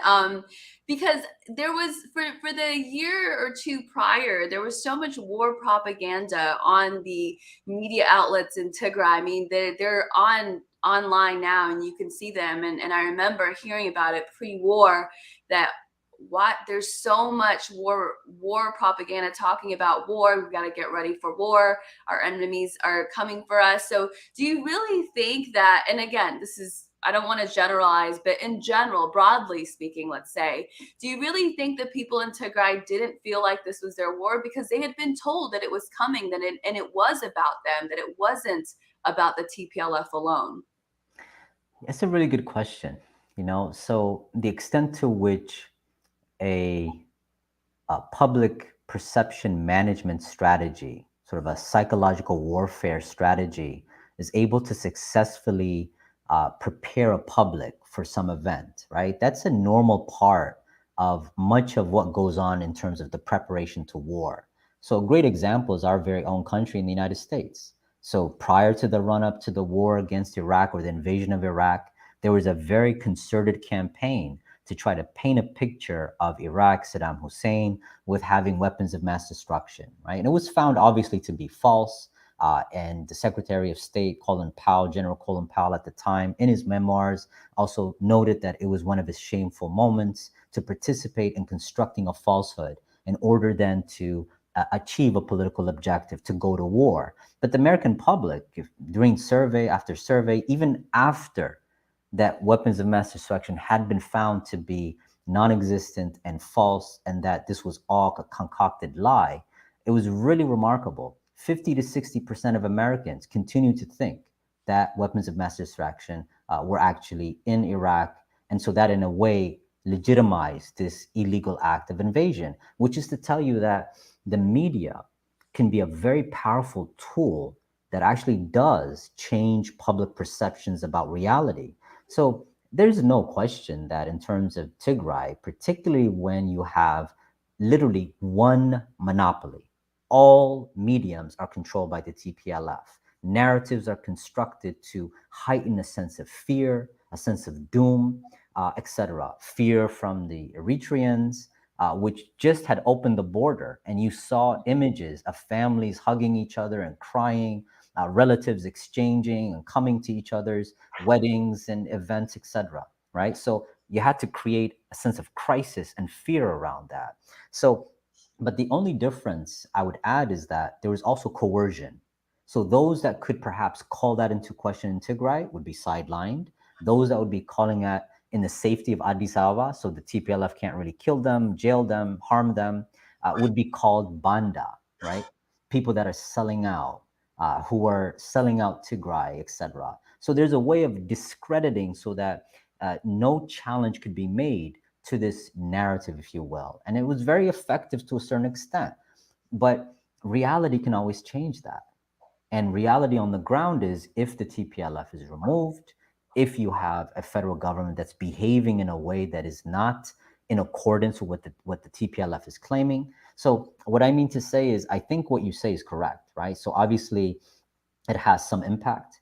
I would see it as making a fertile ground in people's minds that would allow for mobilization if that was made to be a possibility. So what the government did was actually, in terms of the lessons learned, was huge mistakes in terms of the first round, because that allowed the TPLF to tap into that reservoir of fear. And why? Because we see also instances in which there's mass killings, there's violations, some of which are by TPLF members who perhaps are posing as this official and this army, etc. I mean, it's very hard for me because I really have not read any type of independent material to tell us what really happened and how can you explain the way in which the population quickly bought into kind of a narrative that they were being in siege, so to speak, right? So that is something that we'll find out eventually. And again, I think all of us are invested in truth, wherever that may lead us, right? But let's just put it this way, Hermela. Right now, 2 years after one of the perhaps most tragic and dramatic sort of moments in Tigray's history, very shameful, very painful one. No one in Tigray in their right mind is going to say, let's give another year of these conditions a go. People want peace. People want to go to work. Kids want medicine. Those that are debilitated and disabled want assistance. Those that are traumatized want this to stop. So there's, just like any other sort of human community, so to speak.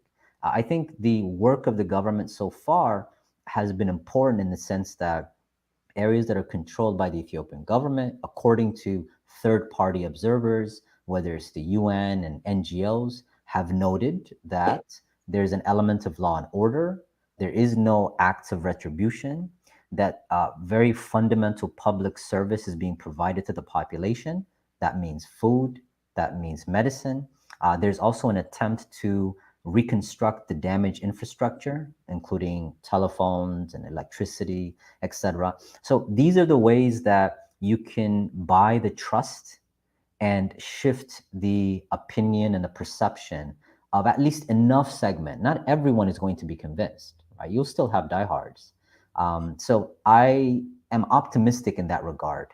And I think the Tigrayan people actually need our support, right? Our understanding. And they also need the federal government to help them. Yeah. That's the way we need to really look at this. This is not an antagonistic relationship. This is one where this is our people and they require our help, whether it's to shift away from this kind of chokehold that the TPLF has had and the mine hole that the TPLF has had. And that requires, I think, also forums like what you've opened up, where we have an opportunity to talk and to tell other people who say that they care about the Tigrayan people, start talking now before everyone is dead. Start talking now. Save lives. Don't send money to the TPLF to start another round of war. Absolutely. I mean, you make many good points, but for the purpose of just summarizing some of our conversation and leaving with the audience with a couple of nuggets, I think, your point about the lessons that the Ethiopian government has learned in terms of how to handle the situation is very important. I've talked with government officials, including the Ethiopian defense minister, who's said this, that the people of Tigray need to be re-educated about who we are as a government, what the Ethiopian government is. And I've talked to some folks who have said that we need to make sure that we are going in with the utmost patience and explaining to the people what is actually going on, because there were mistakes made, as the Ethiopian government has admitted, arrested dozens of people, at least a few dozen, that have been accused of atrocities, and that helped the TPLF propaganda. And that's why you don't start a war to begin with, but we can't ignore that there were realities that actually fed into the idea that the Ethiopian people or the Ethiopian government were against Tigrayans as a whole. And I think also to your point about the propaganda and the narrative, we have to take control of that. I mean, it's an open secret that the Ethiopian government is not as strong in its communication as the TPLF is, and it has to get better. I do see signs that it's getting better. I see signs that the media is trying to do better, do more English language programming, take a more proactive approach in telling the stories, because I think that part will be absolutely critical in terms of reconciling with the people of Tigray and those on the outside that genuinely want to get it right. Yeah. So a lot of good points there. And I will say, just to leave on a positive note, I do notice the mainstream media is not picking up the stories from the TPLF activists and some of the spokespeople the way that they were picking it up the first year.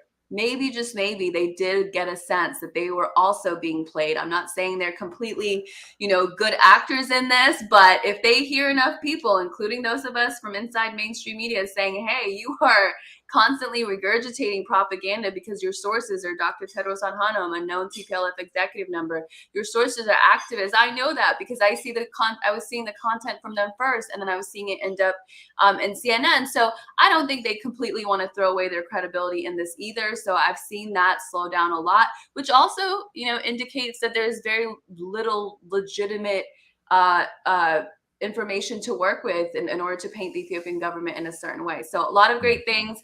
Professor Binyam, thank you so much. Thank you, Hermela. We can follow you on Twitter. What's your handle?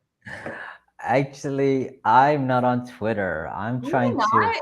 I know that's blasphemy, isn't it? How is that even That sounds possible? like peace. Sounds like peace. It does. It does. It So does. peaceful. I'll eventually be there.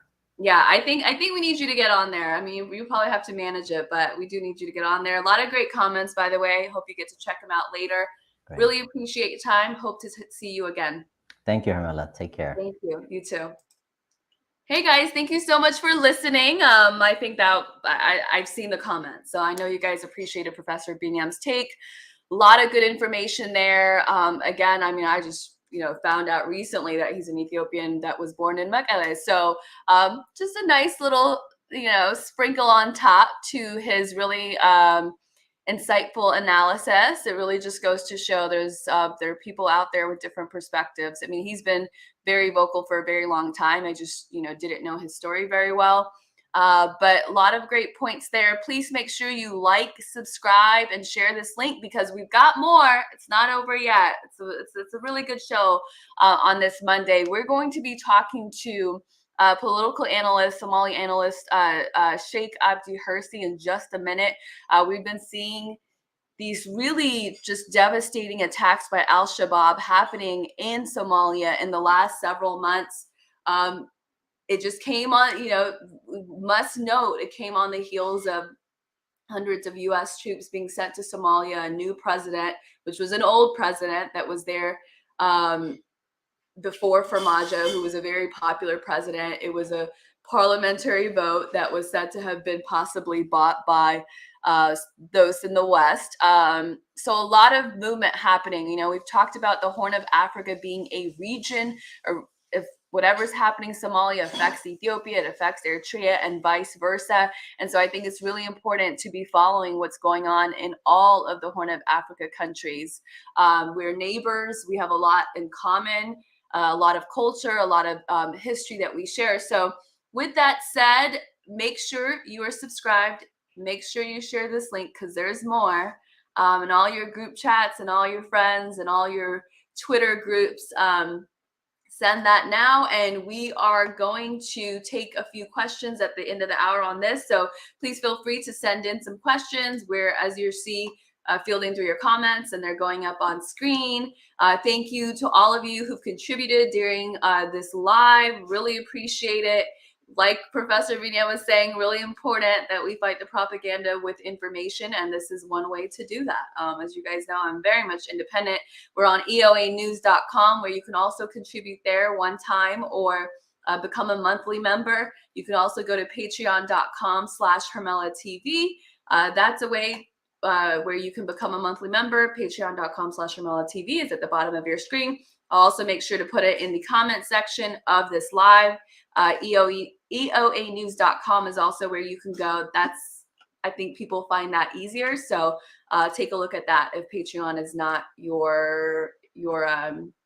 is not working for you. So with that said, let's take a look at our top stories before we talk to Sheikh Abdi Hirsi about the latest developments in Somalia.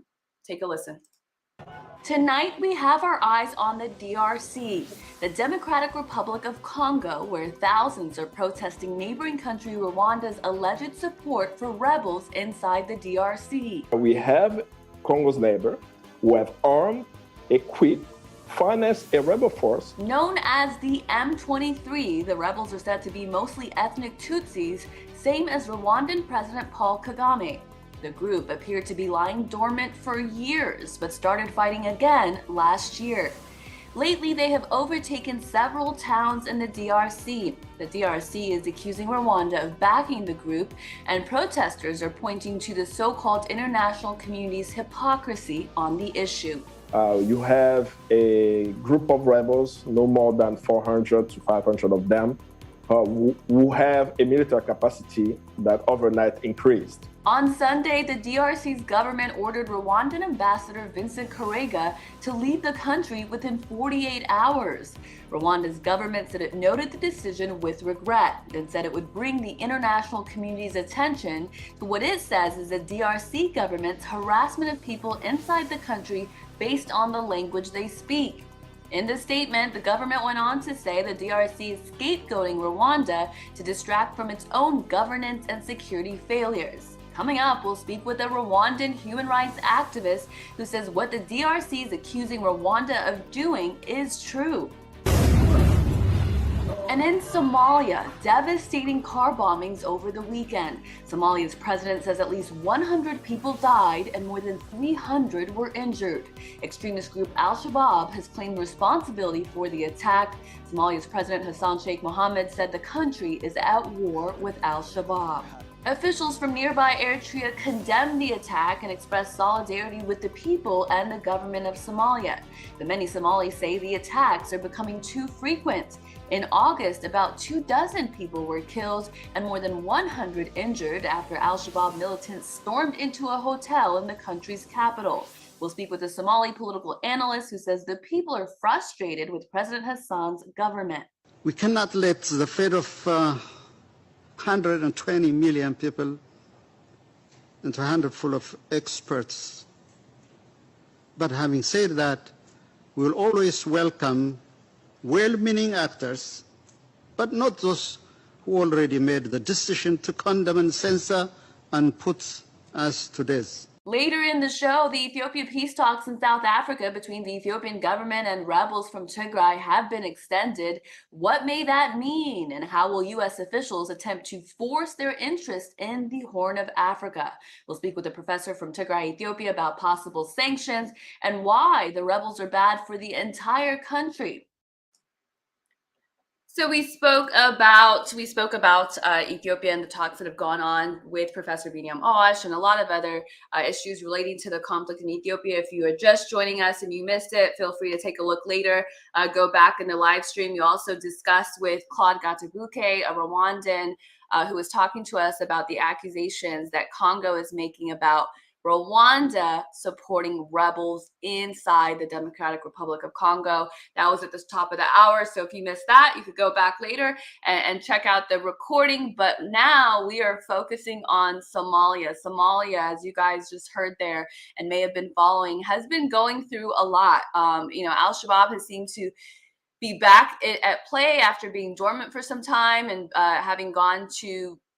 having been pushed off largely to parts of the rural south of Somalia, but now it is making its way. The group is making their way to the capital city of Mogadishu. This last time was over the weekend with these bombings. Before that was in August, where a hotel was barged into by Al-Shabaab militants, and about 24 people died, over 100 injured.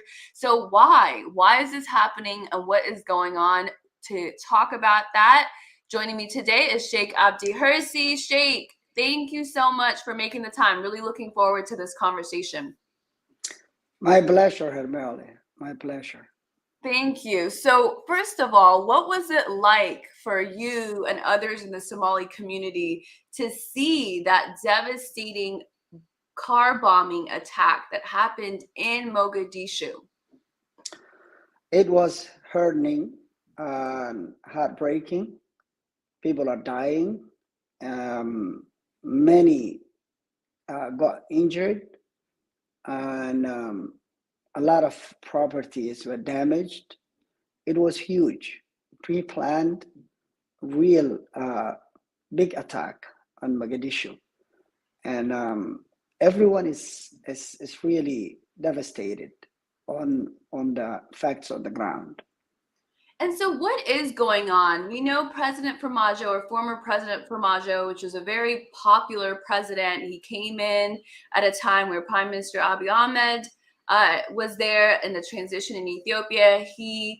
President Isaias Afwerki of Eritrea and Farmajo had a little bit of a trio partnership. And then, all of a sudden, I believe it was in May or so, late May or June, correct me if I'm wrong, there was this new president that was voted in by parliament, President Hassan Sheikh Mohammed, who was around during some of the era of the TPLF years in Ethiopia. And there was a sense that this was a way for the West to have control again. What is the Somali perspective on why these attacks are increasing? One thing to note in the election, definitely the West are excited with the new president. It's not because he is part of them.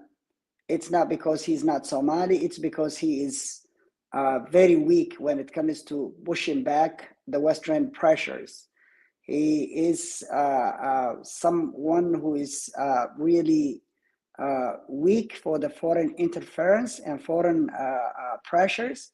So I was told by a worker, employee of the UNSOM leader, James Iswan, a worker, told us he jumped up and down when Farmajo lost the election. So for some reason, everybody from the West was angry on Farmajo, and he was the most hated president towards the Westerns, and especially the US and UK and those others, because let me just take you back a little bit before Farmajo was voted in. UN or international community were called as number 6 tribe of Somalia.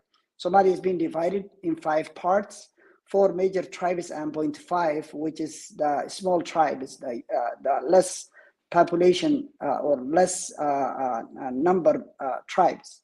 So it's called 4.5. So there are 5 groups. So this other group, which is the international community, were called among Somalis the 6th tribe of Somalia. And they happen to be more powerful than all the 5 others. They used to do whatever they want in Somalia. Let me remind the audience that one time they changed the entire government structure by allowing someone who was the president before Hassan Sheikh Mohamud's first term. His name is Sharif. They allowed him to bring 275 members of the parliament from his own pocket. So to add to the already existing 275 to make it 550, so he can compete with anyone who wants to compete with him. How can you compete with somebody who has 50% of the votes already? And those people were MPs for the Somalis, elected and selected and brought into the parliament by the 6th tribe or the international community. When Farmajo came in, they were up to that level. So Farmajo was became the prime minister for that government, that specific one, for Sharif. In 6 months, he changed the attitude of dealing with the international community, and he was booted out by the UN, the 60th group, which was, I told you, more powerful than the other 5, in all combined. So what happened is he tried to run for election. Second time he won. When he won, he tried to reorganize the country to change the policy of being puppetry to the West. And he started making the solutions for Somalia by Somalis. That was his attitude, and also African solution is for African problems. And he tried to talk and communicate with the neighboring countries, namely Ethiopia and Eritrea, whom welcome him and welcome the effort of becoming kind of that trio that you mentioned. In his first year, the UN could not accept the change, the policy change. This man was with a new policy, with new vision to change from this way to that way, and they could not take it. So the representative of the UN at the time, Haysem, tried to interfere the local affairs of Somalia. He was in first time PNG'd by the former president Farmajo. That was the first time that a person in that level, who's supposed to be more powerful than the president, was kicked out of the country in the order of the president. And he did not even have, the president did not even have the support of the politicians and the elites, including his own prime minister. But he adamantly took that decision, and it was decisive. I know you are informed when the UN Secretary General Gutierrez tweeted that he spoke with Farmajo twice in 3 days, asking him to change his mind. And the answer was, forget about that. Let's move on. Bring someone else. So he, by doing that, taking that decision, he took them out of the business of the Somali politics. They became unemployed in that area. Now they all became angry at him, and they ganged up upon him, and they were fueling all those furious, attempts of, they call him dictator, they call him whatever names they can call him through their puppets. So this election was mainly on Farmajo, between Farmajo and the, let me say, international community, and they won. So that is the case. Why the security is getting worse? The person who is supposed to be responsible for the security of Somalia is accused of being part of Al-Shabaab. This is what we have. Former Al-Shabaab leaders. 2 days ago, there was the same day that the car bombing was going on, same day that people were butchered, there was a big event in Mogadishu where all the leaders attended, including the president and the vice president. A man who is called Ahmed Madobe, who is in charge of Jubaland state of Somalia, a president of Jubaland state of Somalia, stood in front of the public, and he bragged that he was one of the founders of Al-Shabaab. And a sitting minister, was in jail when Farmajo was president. And that sitting minister was former Al-Shabaab, and he tried to become the president of the southwest region of Somalia, and he was arrested. And that was the one who instigated the problem between Somalia, Farmajo, and the former UN security, UN representative, and US SRGR. Mm-hmm. So they were bragging that they were the founders of Al-Shabaab. So when you have a government accused, or government officials accused of being Al-Shabaab, being in charge of the security, this is what will happen. Exactly what you mentioned, among the incidents that you mentioned was that one in August. It was crazy. That one was completely, what do they call, a failure, total failure of the government. What happened? Before this government, there was a protocol to follow to deal with insurgents when they take hostage of, or when they siege a place like hotel. There was a protocol. That protocol was undermined. The security forces trained to deal with that were taken out of the hotel, and unprofessional group were brought forward. And you know, at that time of evacuation, and when they were taking away the police forces trained to deal with these insurgents when they take hostage of the hotels like this, the time they took out and evacuated the area, Al-Shabaab individuals, 15 of them, left the building safely. None of them were injured. None of them were killed. No trace of the Al-Shabaab members did this to Somalia were found, because the guy who evacuated the area, who tell the police forces to get out of the hotel, who refused the protocol to be followed, formal protocol to be followed, is the one who is accused of being Al-Shabaab. So we are in deep trouble, and we're expecting these kind of things to happen more and more. It is just sad, and that's what it is. What, if anything, do you think, or what role, if anything, do you think the U.S. is playing in strengthening Al-Shabaab or weakening the security apparatus system? And if it's not about them actually doing something to make that happen, you've talked about these ministers that are within government that are Al-Shabaab members. What use are these attacks for the West? Does it serve their agenda, you know, somehow? We've talked about how keeping the people divided in security often allows the U.S. And the other foreign powers in these regions to take more control. So what is the perspective of the Somali people when it comes to the West right now? I was just reading, when I was waiting for you guys, I was reading a tweet from Kate Foster, the ambassador of the UK to Somalia. And I read the comments. I read about 50 comments. She said it was excellent that Security Council extended its mandate in Somalia today, extended their mandate in Somalia to next year, October next year, 1 year. And she said it was excellent. So I read the comments.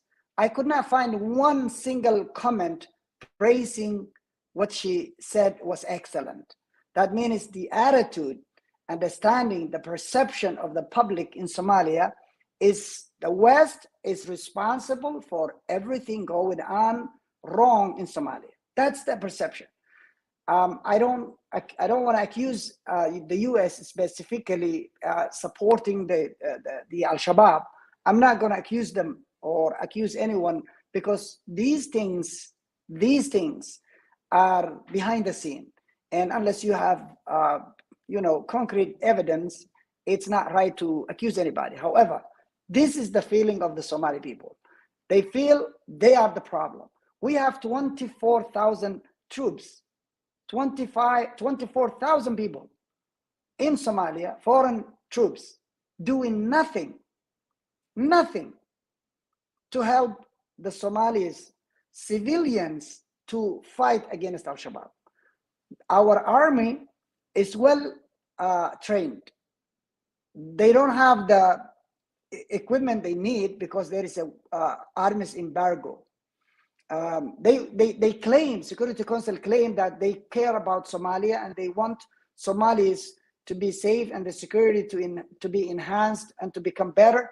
However, the security forces cannot buy weapons unless they go through the Security Council. So I don't know what to do, but the West, the perception of the people, including myself, is that West and foreign troops are fueling the insecurity in Somalia. They are fueling. A follow-up to that, Sheikh, there was a time that we were all working very closely with the No More movement. And like I said, you've had these 3 leaders that are well liked by their constituents in the Horn of Africa. There was a lot of hope, even though the Ethiopia continues to remain in conflict. And, at the time, Somalia appeared to be pretty stable. And then President HSM, Hassan Sheikh Mohammed comes in. At the same time, the deployment of hundreds of U.S. troops are announced, and we find out they were already there. It's just the announcement came. So you have this new president that's actually an old president. You've a popular one out. You've got hundreds of U.S. troops in that region, and logic would say if you have this elite force, let's assume the U.S. is a powerful country. It has the ability to train people and soldiers at the top-notch level, and it has hundreds more in that region. So, and at that time, Al-Shabaab seemed to have been weakened and were not attacking, certainly not in the capital city. So, looking at those things, I would think the security would get better if the U.S. was in fact there with their troops for good. So what's the feeling about the number of U.S. troops that have increased that are in that region and how that's affecting the security? There is no single person in Somalia, as far as I know, that welcomes the presence of the U.S. in Somalia. Historically, America never solved any war or a conflict in any country at all. Afghanistan was the last. They invested all they had into Afghanistan, and they brought all the troops possible in Afghanistan. But because nobody believed in them, everybody was feeling they are the enemy, nothing worked for them. It's exactly the same. Their presence in Somalia is fueling the insecurity itself alone, unless, let alone, I'm not, accusing them of being completely in bed with Al-Shabaab. However, their presence itself is fueling the insecurity in Somalia, because Al-Shabaab will have legitimacy or legitimate argument that enemy is in our country and they want to take our country, and we are here as a freedom fighters, just like TPLF. By the way, it was amazing discussion between you and the professor. I was listening and I was glued into it. He was really well versed into that issue. TPLF is not an Ethiopian problem. TPLF is East African problem, if not more than that. They are representative of the Western ideology and imperialism in the region. They killed over 100,000 in 27 years that they were in power, and they want to force people. In Somalia, we're afraid of TPLF to come back. The war that you are fighting with TPLF is not a war for Ethiopia, it's war for the whole region. We Somalis appreciate Abiy Ahmed's decisive position against TPLF. TPLF are the founders of Al-Shabaab. TPLF are the ones who gave the first $1 million, the former Al-Shabaab killed by the drone, Ahmed Godane, the first $1 million that he started operating in Somalia was given by TPLF in Togwa Jale. The area between Somalia and Somali region and Somalia. So the reason why, it's exactly the feeling of Ethiopians and No More movement and all those on the ground in Ethiopia. The same feeling exists in Somalia about Al-Shabaab, about the TPLF, about the West. We believe West is not there for our own good. And now they're extending their mandate. That means Somalia is under a colony. Somalia is owned and run and ruled by Security Council. Why? We have a government. Why don't you lift the embargo and allow the government to arm its security? Why don't you support if America wants to liberate Somalia, if there is a will, there is a way. They can do it. Al-Shabaab is a small group of retards that is a foreign project. It was said by that same exact person that I'm talking about, Ahmed Madobe, who was the founder of Al-Shabaab and second in line at the time, said this is a foreign project. He said it's a foreign project. And the foreign, it could be anyone, but Somalis don't like the West. Somalis don't believe the West. American troops in Somalia can destroy, there are some accusations that sometimes helicopters come above the Al-Shabaab region, controlled areas, and drop money and weapons and all that stuff for them. It's easy to dismantle this group, but I don't believe America is really truthfully planning to do that. Yeah, it's that you just have to take the results into consideration, right? Regardless of whether they say their intention is to make things better. So, what should we make of HSM? We'll wrap with that question. Hassan Sheikh Mohammed, how much control does he have in all of this? As I said at the beginning, Hassan Sheikh Mohammed is supposed to be the most experienced president because he used to be a president before. He finished one mandate that was 5 years almost, and now he's back. He's supposed to be the one who knows how, who knows the gaps, who knows how to deal with the foreign people. He should just follow the footsteps of the former president, his predecessor, in dealing with the Westerns. There is a mandate called AMISOM. When they came to our country, 20 years ago, they said they're going to be there 1 year, African Union troops, or that you become AMISOM later, and then stay there forever. 24,000 troops. Each one is getting $1,500 a month and doing nothing, just enjoying and dancing and drinking alcohol everywhere. That's all they do. So this president supposed to be someone who knows all that because he's been there, and someone who is willing to change that. And he was given a framework easier than the one that he had before.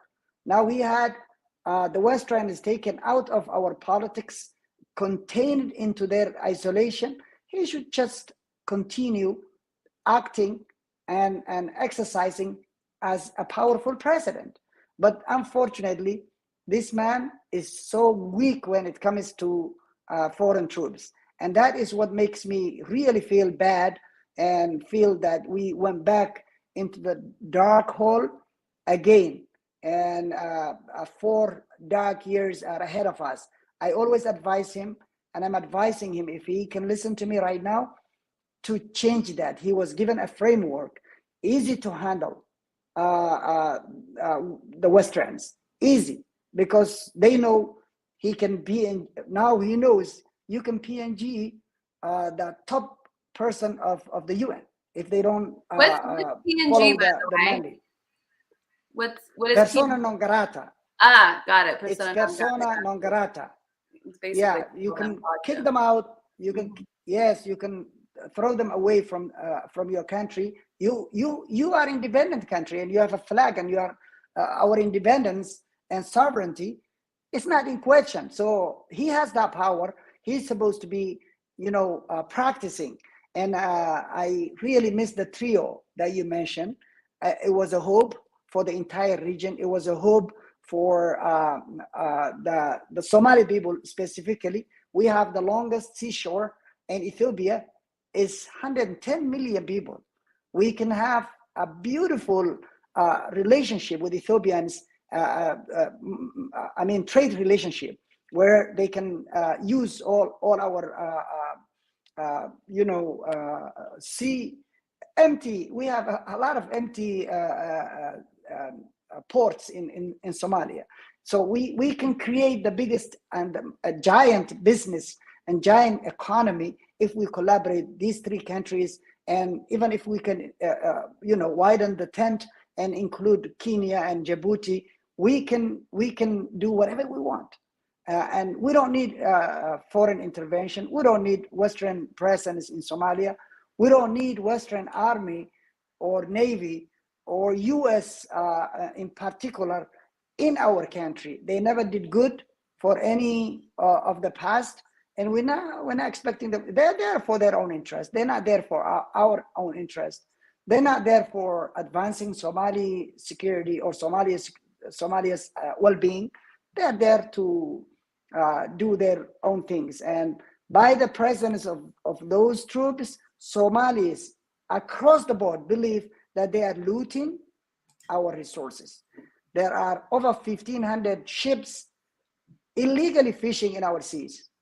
And they are there. There was something called Operation Atlanta that was really bad. And former president, run by EU, the former president kicked them out. And their mandate was ended in February this year. Now there is a discussion that Hassan Sheikh Mohamud will extend them. There is a discussion that Hassan Sheikh Mohamud will extend the presence of these foreign troops in Somalia after the 2 years mandate given last Security Council meeting, which is ending next year.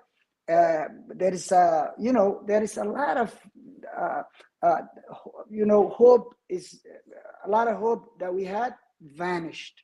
Now we are in feeling sad and down, and God is always great. We hope marvelous things and something miracles will happen for us.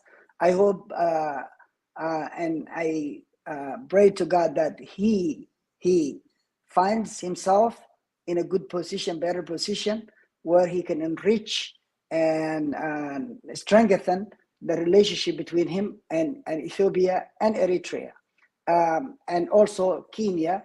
The person that he liked in Kenya is being defeated. So I hope he's not isolated, and now he was even big fight with Ethiopia unnecessarily. So HSM, liked it's actually Raila Odinga. Kenyatta is the former yes. Kenyan president. So Somali President Hassan Sheikh Mohamud is wanted Raila Odinga to win over William Ruto in Kenya. Yes, and wow, that is very telling. Yes. Telling. Yes, he wanted him to win, and it did not work.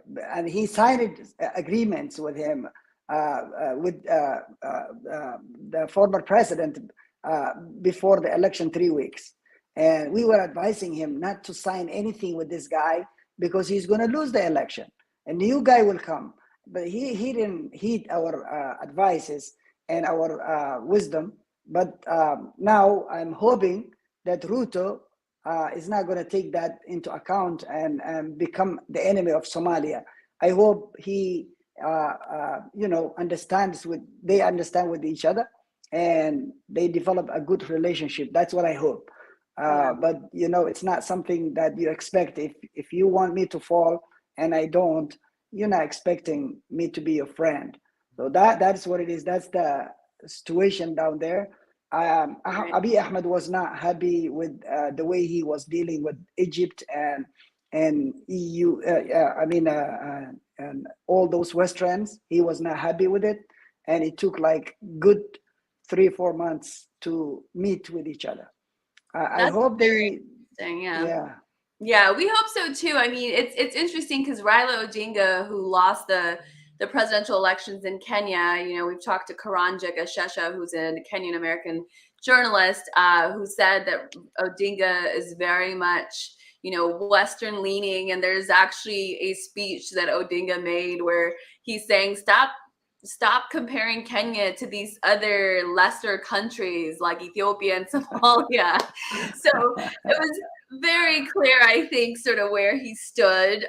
It was, still somewhat of a close election, but however, William Ruto did become the Kenyan president at the end of the day. And I do see, at least on the surface, Prime Minister Abiy Ahmed of Ethiopia being sort of a uniter among the leadership. We recently saw the Sudanese president coming to Ethiopia and getting a warm reception, and we saw a lot of PR-friendly pictures between Abiy Ahmed and the president there, even though Sudan is accused of supporting the TPLF rebels to some degree.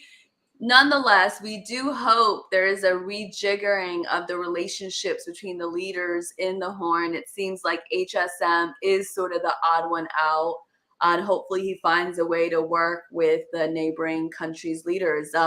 Before we wrap, Sheikh Hirsi, how can we support the Somali people? I mean, there's a lot of Ethiopians and Eritreans in the audience, and you know, in what way can they be a voice for the Somali people? They can support in different ways, in many ways. Advocacy, rejecting the U.S.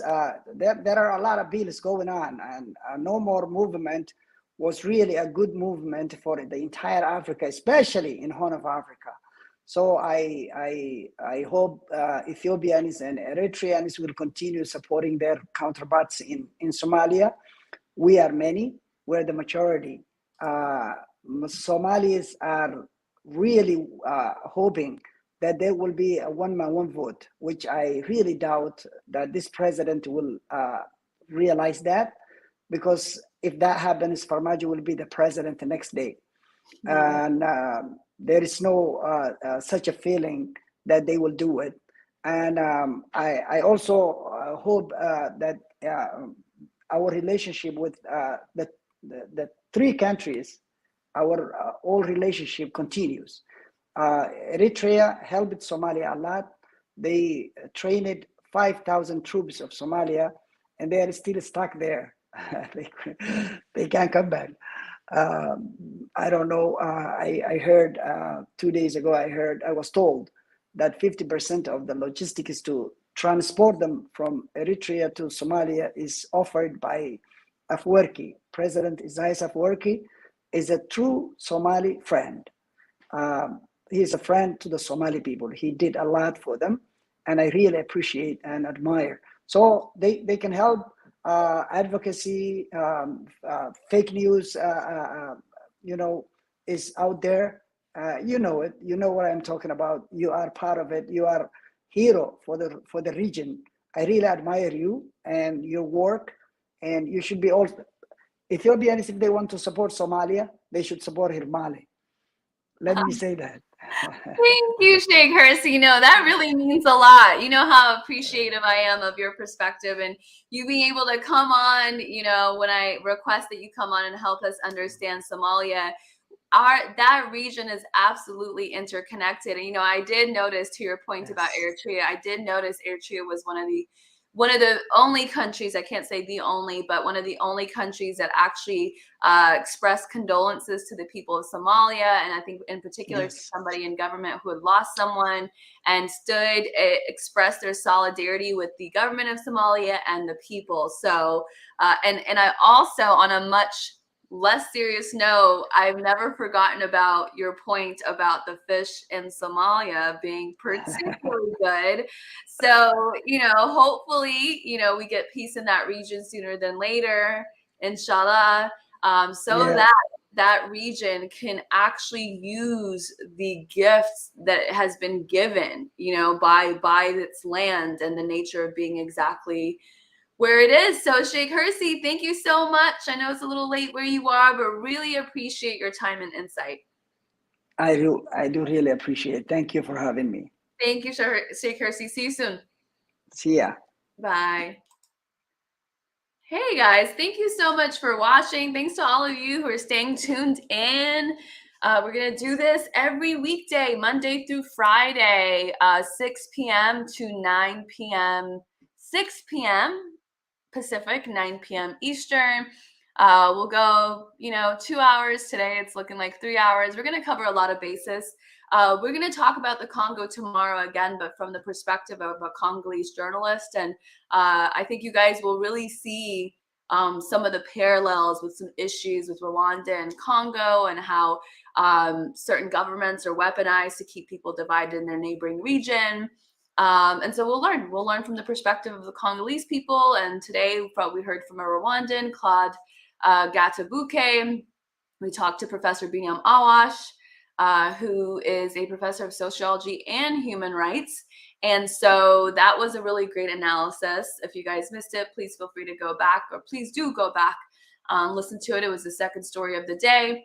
And then, of course, you guys just heard from Sheikh Abdi Hirsi, a Somali political analyst, talking about the recent attacks, Al-Shabaab attacks that happened over the weekend, the car bombings that killed more than 100 people, injured more than 300.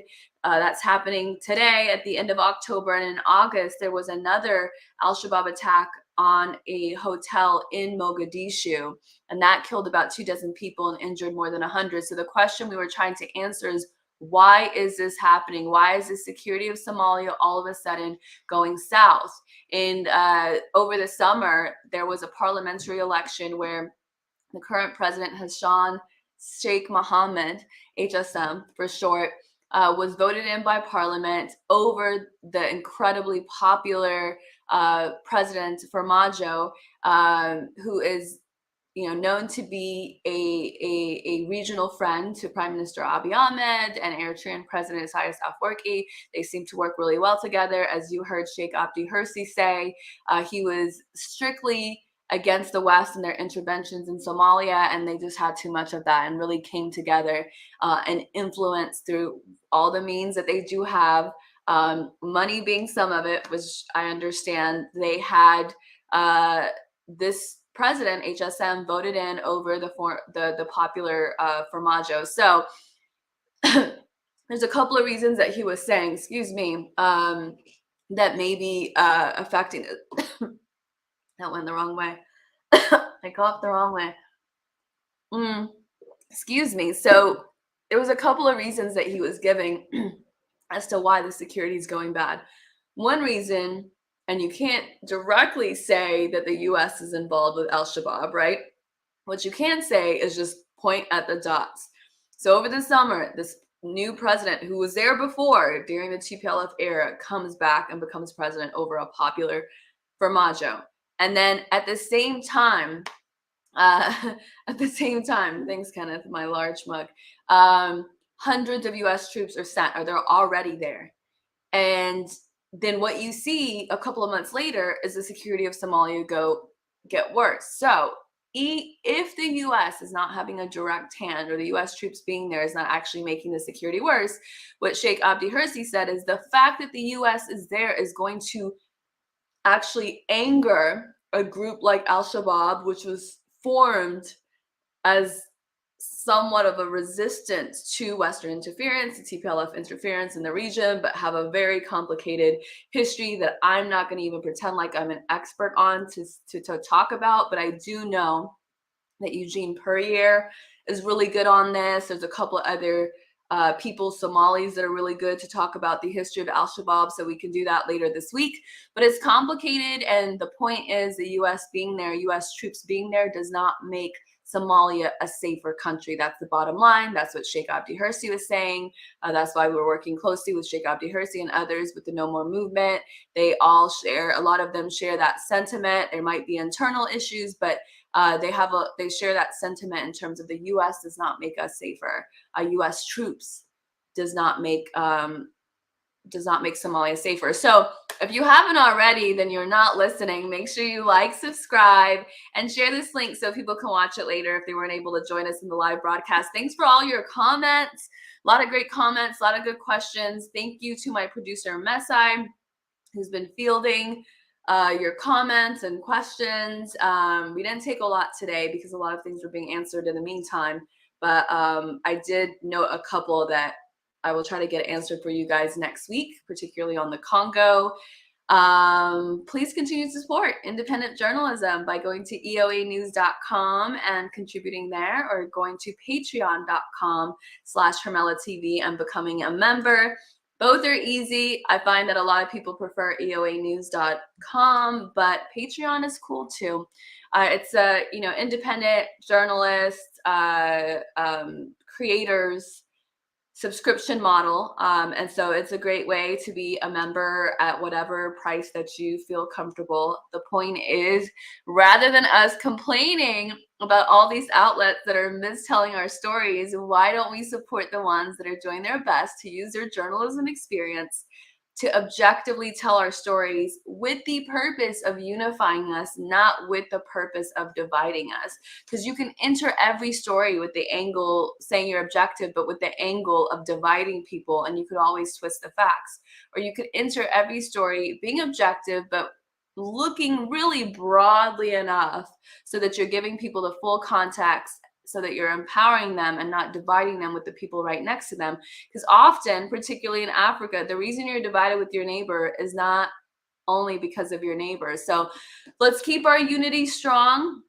Let's stay curious. You know, I notice there's the followers go up, or the viewers rather go up when we're talking about Ethiopia, but they're not as high when we're talking about other countries. I get it. We're in the middle of a conflict. And a lot of my audience are Ethiopian and Eritreans, and I absolutely love it. And I just love you guys' support. You're so consistent. But please try to challenge yourself to listen to stories from other places. I know they're new topics. Sometimes it's too much at the same time, and it can be really challenging to have that discipline to just sit through it. But I'll try to do it in ways that are engaging in different ways. Please just try to stay engaged on other stories across the continent also, because you'll find the parallels. I know it's just hard to wrap your head around it when it's new to you, but I promise we're going to do this regularly, so it will start to make sense to you as time goes on. So thank you all so much for spending your Monday evening with me. Really appreciate you guys. We'll be back tomorrow, 6 p.m. Pacific, 9 p.m. Eastern. We're going to be talking about the top stories out of Africa. We're going to touch on the Congo, but see what else is in the headlines tomorrow and give it to you from the perspective of the African people. Thank y'all so much. EOAnews.com online and at HermelaTV, youtube.com/HermelaTV. Appreciate y'all seeing your comments. You're welcome and thank you. And please share. This is happening Monday through Friday, 6 p.m. Pacific, 9 p.m. Hit notify me, by the way. When I send out links every day, if you hit notify me, you'll get an alert. I know that there's so much going on that you may forget. So make sure you do that. So it just pops up on your phone and you can pop in whenever you're available. Thank y'all. Seeing all your comments. Thank Henok, Bebech, Kennedy, Habtamu, Mr. Dacus, the Navigator. That's a new one. Appreciate y'all. Have a wonderful night. I'll see you tomorrow.